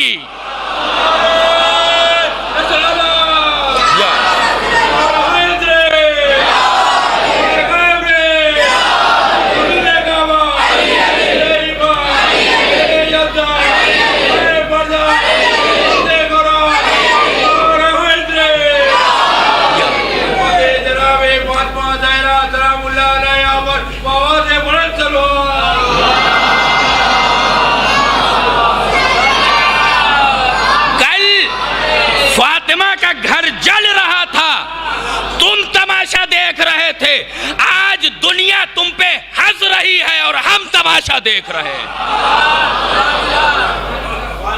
काश किसी ने बोला होता। मैं करबला को पहला टेररिस्ट अटैक नहीं मानता, शहजादी के दरवाजे पर होने वाला आतंकवादियत का, दहशतगर्दी का पहला हमला ये जो शहजादी के घर पे हुआ, यह है इस्लाम का पहला टेररिस्ट अटैक। तुम खामोश थे, आज उसकी सदाए बाज गश्त है कि आज तुम पे धब्बा लगा हुआ। फिर इस्लाम को बदनाम करने की कोशिश की गई, दौर और आगे बढ़ा। नहीं, इससे भी कुछ हुआ नहीं। अभी भी पेरिस की गलियों में अजानें सुनाई दे रही हैं, अभी भी लोग रक्स और रंग की महफिलों के बजाय मस्जिदों में जाना पसंद कर रहे हैं। गौर करिए,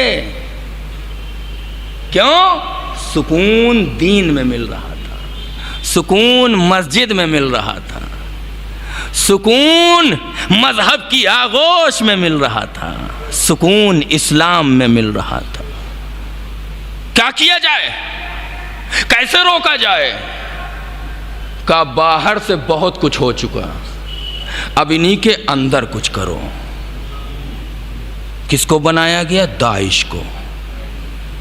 भैया आखिरी बात है, वक्त बहुत हो गया, पढ़ना तो बहुत कुछ चाहता था, लेकिन अब इससे ज़्यादा पढ़ूंगा नहीं, क्योंकि अगर आप दो चार लोग कह भी देंगे कि नहीं नहीं और पढ़िए, तो ये दूसरों की हक तलफी है। मुझे जितना वक्त लेना था, मैंने सोचा था इतने वक्त में और बहुत सी बातें, लेकिन शायद मेरी खिताबत अभी उस मरहले पर नहीं पहुंची है कि मैं टाइम को कंट्रोल कर सकूं। दुनिया टाइम जर्नी की टेक्नोलॉजी पे काम कर रही है और टाइम में जर्नी करने की बात कर रही है, और मैं टाइम को कंट्रोल करना भी नहीं जानता। मैं बहुत माजरत चाहता हूँ, शर्मिंदा हूँ, लेकिन कुछ बातें बहरहाल। भैया आखिरी बात, क्या हुआ था सन 1916 साइक्स एंड पीको एग्रीमेंट, याद है? क्या हुआ था उसमें? उस्मानी एम्पायर को कई हिस्सों में तकसीम कर दिया गया था। किस लिए? ताकि ये आपस में लड़ें, ख़त्म हो जाएं और ये कल्चर, ये इस्लाम वहाँ तक ना पहुँचने। फिर एक साजिश रची गई। अभी तक ये कहा जा रहा था कि ये जो दहशतगर्द हैं ये मारते हैं किसको? अपने दुश्मन को मारते हैं, ठीक है। लेकिन दाइश की शक्ल में एक नई स्ट्रेटेजी पे काम हो रहा था। मैंने कहा ना कि मैंने बहुत सी चीज़ें अभी नहीं पढ़ी हैं। 30 ईयर वॉर मैंने नहीं पढ़ा, old 30 year war and new 30 year war. बच्चे चाहे, मेरे जवान चाहे तो इस टॉपिक को पढ़ सकते हैं, मौजूद हैं ये सारी चीज़। दाइश को बनाया गया, मकसद क्या है? दाइश यानी अहले सुन्नत कहाँ भेजे गए? मिडिल ईस्ट में। किसके दरमियान? शियों के दरमियान। इराक शियों का, सीरिया जो टारगेट था जनाब ज़ैनब का रोज़ा, वहाँ कौन? शिया। बहुत तवज्जो चाहते। होगा क्या? शिया वर्सेस सुन्नी, ये दोनों आपस में लड़ेंगे, तो इनके दरमियान क्या होगा? न्यू 30 ईयर्स वॉर, 30 साल जंग। 30 साल जंग कौन सी 30 साल जंग? का वही जो यूरोप में हुई थी, कैथोलिक वर्सेस प्रोटेस्टेंट। ईसाइयों के भी 3 फिरके हैं, पता नहीं चलते, हमारे सबको पता है। यूरोप में 1818 से लेकर 1848 तक, वक्त नहीं है वरना पूरी तफसील पढ़ी जाती, 30 साल ईसाइयों ने आपस में लड़ाई की, जिसको नाम दिया गया 30 ईयर्स वॉर। पता है उस जमाने में 1818 में कितने लोग मारे गए थे? 8 मिलियन। 8 मिलियन लोग मारे गए थे। उसी स्ट्रेटेजी पे काम हो रहा है यहां। दाइश यानी अहले सुन्नत, इराक और सीरिया यानी शिया। कॉन्फ्लिक्ट किसके दरमियान होगा? शिया वर्सेस सुन्नी। सिर्फ यही नहीं है, इसके साथ साथ बाकायदा एक पूरा मैप बना के आए हैं। इराक 3 हिस्सों में, सऊदी अरबिया 5 हिस्सों में, सीरिया 3 हिस्सों में, ईरान 4 हिस्सों में, यमन 2 हिस्सों में, टर्की 3 हिस्सों में, यानी छोटे छोटे मुल्क बना दिए जाए। 30 ईयर्स वॉर। ये छोटे छोटे मुल्क बन जाएंगे, बॉर्डर तकसीम हो जाएंगे, आपस में लड़ेंगे। रिचर्ड हास, जोसेफ नाई,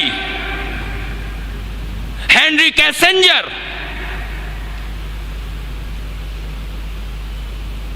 और इसके अलावा 11 से 12 अमेरिकन पॉलिटिकल लीडर्स या एडवाइजर या पॉलिटिकल एनालिस्ट। गौर करिएगा, रिचर्ड हास, जोसेफ नाई, हेनरी कैसेंजर, ये वो बड़े बड़े नाम हैं जो मैंने बताया। इसके अलावा 11 या 12 पॉलिटिकल लीडर या एडवाइज़र या पॉलिटिकल सिस्टम से अटैच अफराद क्या कह रहे थे जानते हैं? ये जंग कितने साल चलेगी? बोलिएगा। ये दाइश वाली जंग कितने साल चलेगी? कितने साल चलेगी? आखिरी मजमे तक कितने साल चलेगी? 30 साल का टारगेट लेके हिलेरी क्लिंटन ने इस बात को लिखा कि हमने बनाया दाइश को। कितने साल चलेगी?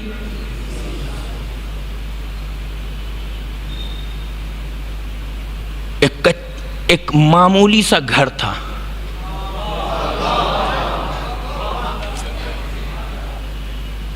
एक छोटा सा कमरा था, उस पे एक मामूली से फर्श पे एक 90 साल का ज़ईफ। भाई आखिरी जुमला है, जैसी आपकी मर्जी वैसे सुन लीजिए। कितने साल चलेगी? न्यू 30 ईयर्स वॉर, शिया वर्सेस सुन्नी कॉन्फ्लिक्ट। नतीजा क्या होगा? छोटे छोटे मुल्क, जोसेफ नाई, रिचर्ड हास, हिलेरी क्लिंटन, हेनरी कैसेंजर। पढ़िए हेनरी कैसेंजर को, 97 साल की उम्र में अभी लेटेस्ट एक किताब लिखी है, पढ़िए। वर्ल्ड ऑर्डर जरूर पढ़िए, वर्ल्ड ऑर्डर जरूर पढ़िए हेनरी कैसेंजर की। बहुत सी किताबों की तो अभी बात हुई नहीं, अभी वहां तक पहुंचे ही नहीं, खत्म हो गए खमसा, क्या करें। खैर, कितने साल चलेगी जंग? बड़े 11 बड़े बड़े डिप्लोमेट्स 30 साल की जंग का ख्वाब देख रहे थे। एक मामूली से घर के मामूली से कमरे के मामूली से फर्श पे इबादत में मशगूल, किताबों में मशगूल, कलम और कागज लिए हुए लिखने वाला इंसान एक फतवा देता है। जैसे चाहो सुनो। दाइश बगदाद से 30 किलोमीटर दूर, शहीद कासिम सुलेमानी का तस्करा कर नहीं पाऊंगा कि शहीद कासिम सुलेमानी और अबू मेहदी अल मुहंदिस ने यहाँ पर किया क्या, कौन सी स्ट्रेटेजी थी जिस पे उन्होंने काम किया और मामला सारा खत्म कर दिया। वक्त नहीं है, सुनिए। 30 साल, कितने साल? 30 साल। दाइश बगदाद से 30 किलोमीटर दूर, बगदाद गया, काज़माइन गया, काज़माइन गया, नजफ गया, नजफ गया, करबला गया, करबला गया, सामर्रा गया। समझ रहे हैं क्या होने वाला है? जिसका एक सबूत कब देख चुके हैं? 1925 में इन्हिदा में जन्नतुल बकी। वही फिर होने वाला था। आजादारी का एक दिन और आपकी किस्मत में बढ़ा दिया जाता। बचाया किसने? 30 साल जंग चलेगी। जोसेफ नाई कह रहे थे 30 साल चलेगी, रिचर्ड हास कह रहे थे 30 साल चलेगी, हेनरी किसिंजर कह रहे थे। इनके ओहदे मैं नहीं बता रहा हूं कि ये किस किस ओहदों पर फाइज थे। कोई फॉरेन मिनिस्टर है, कोई सेक्रेटरी ऑफ स्टेट रह चुका है, कोई किसी राष्ट्रपति का पॉलिटिकल एडवाइजर रह चुका है, कोई पॉलिटिकल लीडर रह चुका है, कोई पॉलिटिकल एनालिस्ट है। ये सब बड़े बड़े नाम हैं, कोई मामूली नहीं है। हेनरी किसिंजर कह रहे थे 30 साल चले, जोसेफ नाई कह रहे थे 30 साल चले, रिचर्ड हास कह रहे थे 30 साल चलेगी, हिलेरी क्लिंटन कह रही थी 30 साल चलेगी। 30 किलोमीटर दूर फतवा दिया, इराक के जवानों पे लाजिम है कि अपने मुल्क और दीन के दिफा के लिए खड़े हो जाएं। जवान आगे आए, शिया आगे आए, सुन्नी आगे आए, कुर्दी आगे आए। असलहे ईरान ने दिए, अफराद इराक के, स्ट्रेटेजी कासिम सुलेमानी की। आखिरी बात है, कितने साल चलेगी? 30 साल। 2016 में कासिम सुलेमानी ने रहबर को खत लिखा। बू कमाल की फतेह के बाद रहबर दाइश खत्म हो गया। 30 साल चलने वाली जंग को जो मात्र 3 साल में खत्म कर दे, उस मर्द बुजुर्ग को सैयद अली सिस्तानी कहते हैं।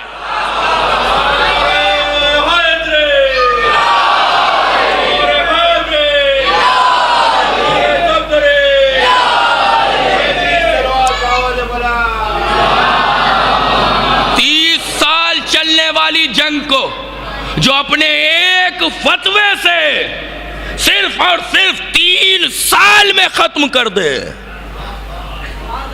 उसे सैयद अली सिस्तानी कहते हैं। अब एक आखिरी जुमला है, मुझे नहीं पता आप कैसे सुनेंगे, मैं अर्ज करके बस यहीं से मसाइब पढ़ने लगूं।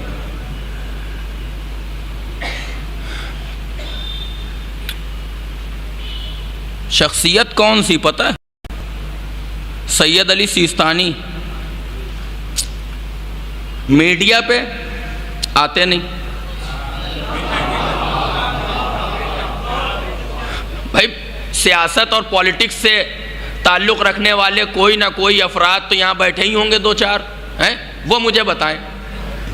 एक नेता बनने के लिए, ठीक है, कम से कम जिस चीज़ की ज़रूरत है वो क्या है कि आप मीडिया पे आइए, हर काम में आगे आगे रहिए, जितना ज़्यादा हो सके भाषण दीजिए, ज़रा सी कोई प्रॉब्लम हो फ़ौरन आगे आगे कूद पड़िए।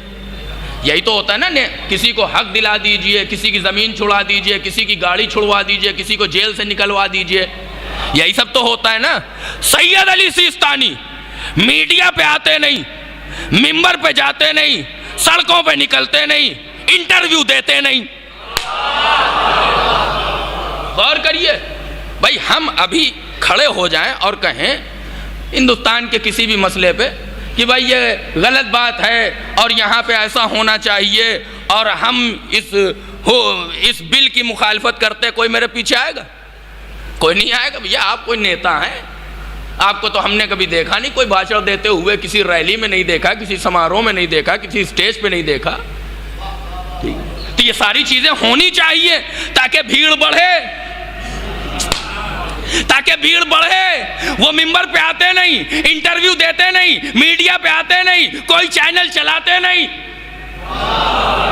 ये इतना बड़ा मजमा निकला कैसे? नहीं, बात पहुंचनी चाहिए। ये इतना बड़ा मजमा शिया और सुन्नियों का निकला कैसे? कैसे आया? कैसे आया? तो मुझे कहने दीजिए, जब इंसान का वजूद अल्लाह की इताअत में झुक जाता है,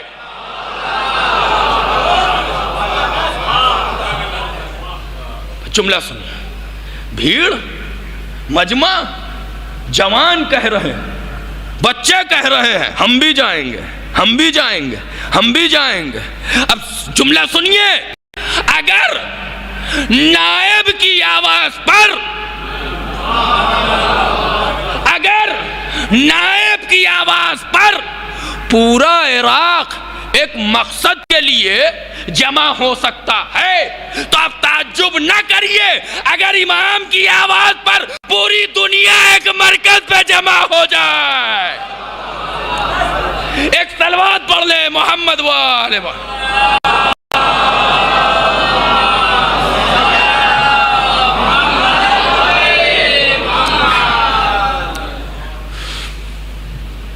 इस्लाम कल भी सुकून दे रहा था, इस्लाम आज भी सुकून दे रहा है। इस्लाम की बढ़ती हुई रफ्तार को अब कोई रोक नहीं सकता, इस्लाम की कामयाबी को कोई रोक नहीं सकता, इस्लाम की तरक्की को अब कोई, बहुत से मौज़ूआत हैं जिन पे गुफ्तगू नहीं हो सकी, कभी मौका रहा तो गुफ्तगू की जाएगी। आप ये सोच रहे होंगे अच्छा हुआ नहीं हुई, 1.25 घंटा तो ऐसे ही हो गए हैं।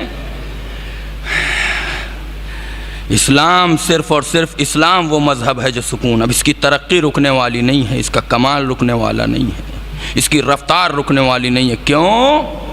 इसलिए कि इसकी रगों में अब हुसैन इब्ने अली का खून है।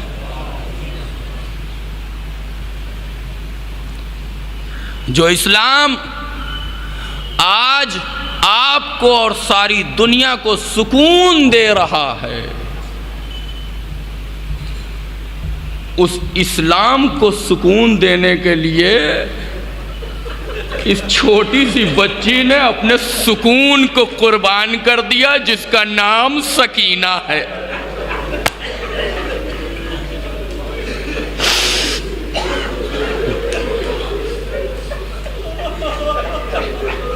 कौन सकीना? जिसकी वजह से हुसैन बड़े सुकून में रहा करते थे।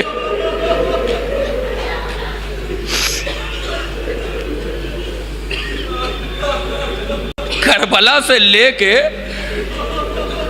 शाम तक ये पूरा सफर सकीना ने गुजार दिया, लेकिन कोई एक लम्हा ऐसा नहीं है जहां सकीना को सुकून मिला।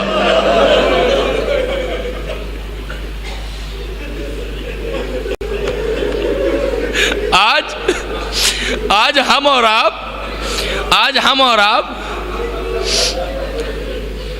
मौला गाजी अब्बास की बारगाह में आते हैं तो हमें बेचैनी नहीं होती, इस्तिराब नहीं होता, परेशान नहीं होते। क्यों? कि कैसे मांगेंगे, ये जहन में नहीं आता कि कैसे मांगेंगे, क्योंकि जितने फर्श आज़ा पे बैठे हुए हैं उन्हें पता अब्बास की बारगाह में अगर मांगना है तो सकीना के नाम पे।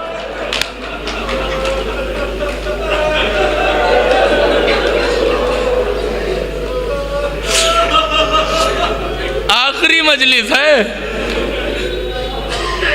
ये खूबसूरत सा ताबूत आपके सामने रखा हुआ है, ये शबी आपके सामने रखी हुई है। शबी के साथ साथ अगर आप देखना चाहें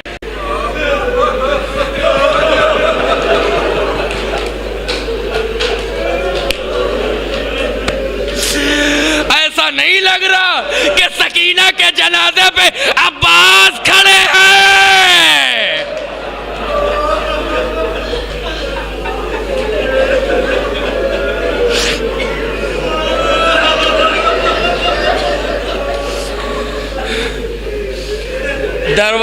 शाम तक पहुंच गया। बाहर रोको, बाजारों को तो सजने दो, शाहराहों को तो सजने दो, ईद जैसा माहौल तो बनने दो, लोगों को सड़कों पे आ तो लेने दो। अहले हरम खड़े हैं, दिन हो गया खड़े रहे, रात हो गई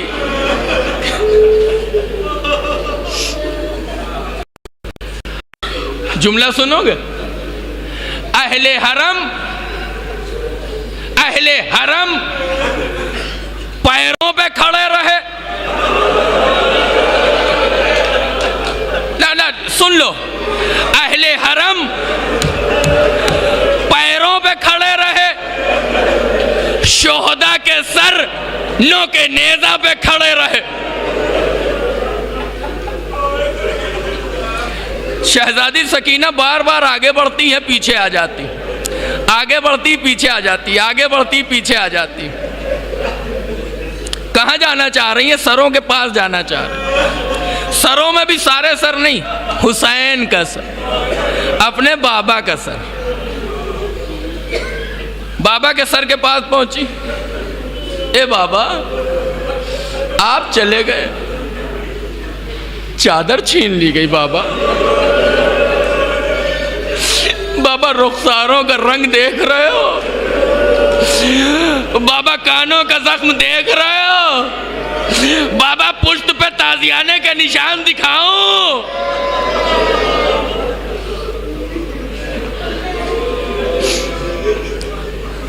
हुसैन के लब गोया हुए।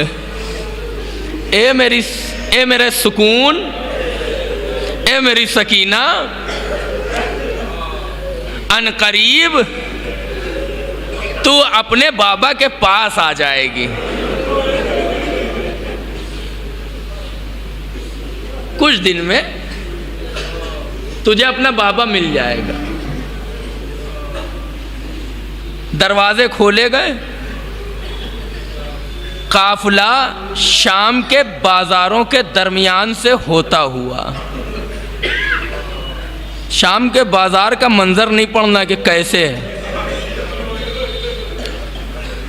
दरबार में पहुंचा। ये कौन है? अली। मुझे तो खबर मिली थी कि अली मैदान करबला में कत्ल कर दिए गए। वो जो कत्ल किए गए थे वो अली अकबर थे। ये अली ज़ैनुल आबिदीन है। ये कौन? ज़ैनब। ये अपने हाथों से चेहरा ढके हुए बच्ची को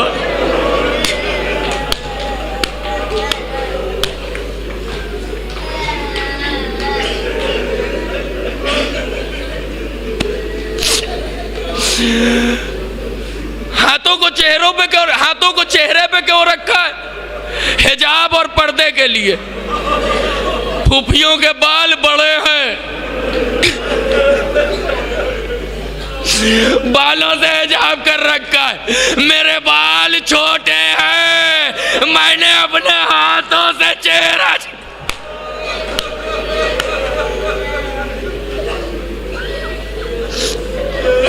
क्या नाम है? सकीना।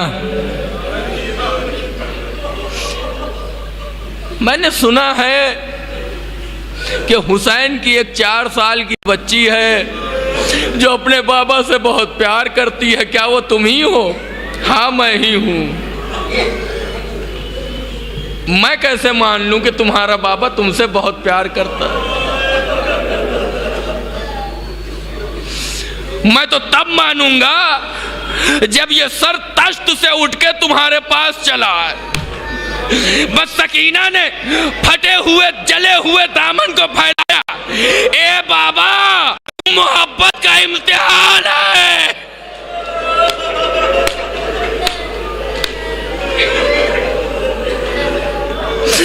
ए बाबा, सकीना की मोहब्बत का इम्तिहान है बाबा।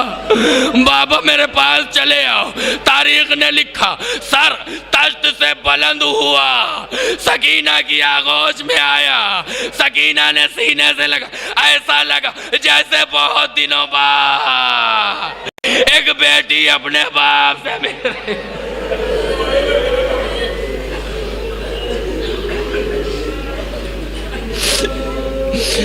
वो मैंने खत्म किया थी तो कैद खाना। कैद खाना कैसा? जिसकी न छत सालिम है न दीवारें सालिम, एक खराबे जैसी कैफियत है, उसमें अहले हरम है। दिन की धूप, रात की ओस, इस रात की ओस और दिन की धूप ने क्या हालत कर रखी है कैदियों की, जो बयान के काबिल नहीं। एक रात गुजरी, सारे सो गए हैं, कुछ थक के सो गए हैं, कुछ मायूस हो के सो गए हैं, कुछ परेशानी के आलम में सो गए हैं, कुछ को दिन की गर्मी के बाद थोड़ी सी खुनकी मिली है तो सो गए। अचानक से एक गिरिया बुलंद हुआ, हाय मेरा बाबा,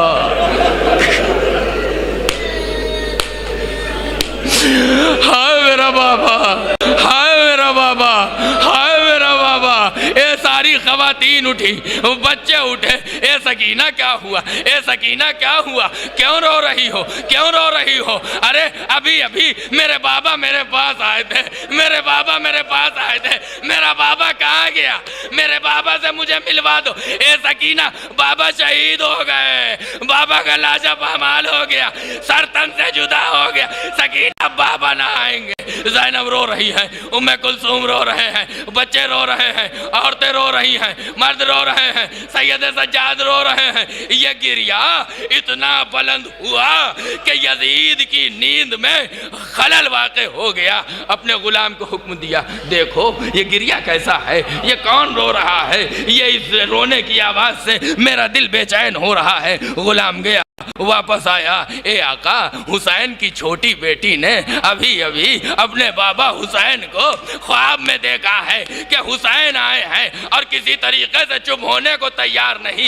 यजीद कहता है, जाओ बच्ची को बाबा का सर दे दो, शायद इस बहाने चुप हो जाए। सर को उठाया गया, सकीना के हवाले किया गया, सकीना ने सीने से लगाया, ए बाबा, अरे मुझे कब ले चलोगे, ए बाबा, अरे बड़ी अज़ियतें हैं। सकीना गिरिया करती रही, करती रही, करती रही और गिरिया करते करते अचानक खामोश हो गई।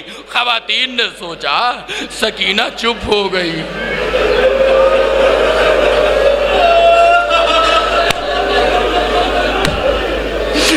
औरतों ने सोचा सकीना चुप हो गई है या सकीना बेहोश हो गई है। अब जो शाना हिलाया,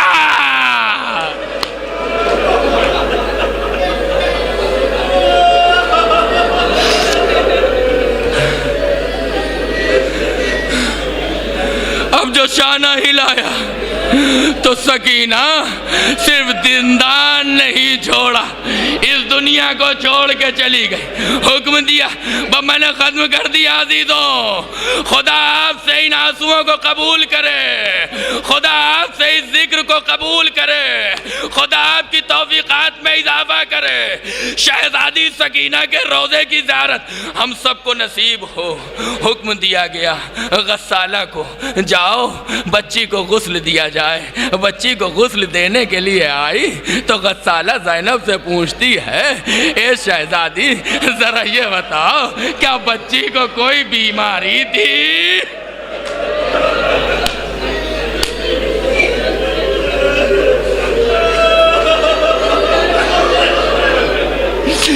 अरे तारीख कहती है कि ताजियानों और कोड़ों की अज़ियत की वजह से जिस्म का लिबास गोश्त से चिपक चुका था।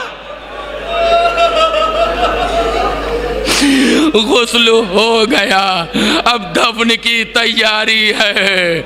मजलूम भाई ने बंधे हुए हाथों से नन्हे से जिस्म को अपने हाथों पे उठाया, नन्ही सी लहद के नजदीक आए, दो हाथ बरामद हुए, लाओ मेरी अमानत मेरे हवाले कर। सैयद सज्जाद ने अमानत तो दे दी, लेकिन एक मर्तबा आंसुओं के साथ, ए बाबा अरे माफ कर देना, अमानत सही और सालिम दी थी, अब लेकिन रुखसारों पे तमाचों के निशान, कान जख्मी है, पोस्ट जख्मी है, पाँव में जाले, ए बाबा माफ कर दे।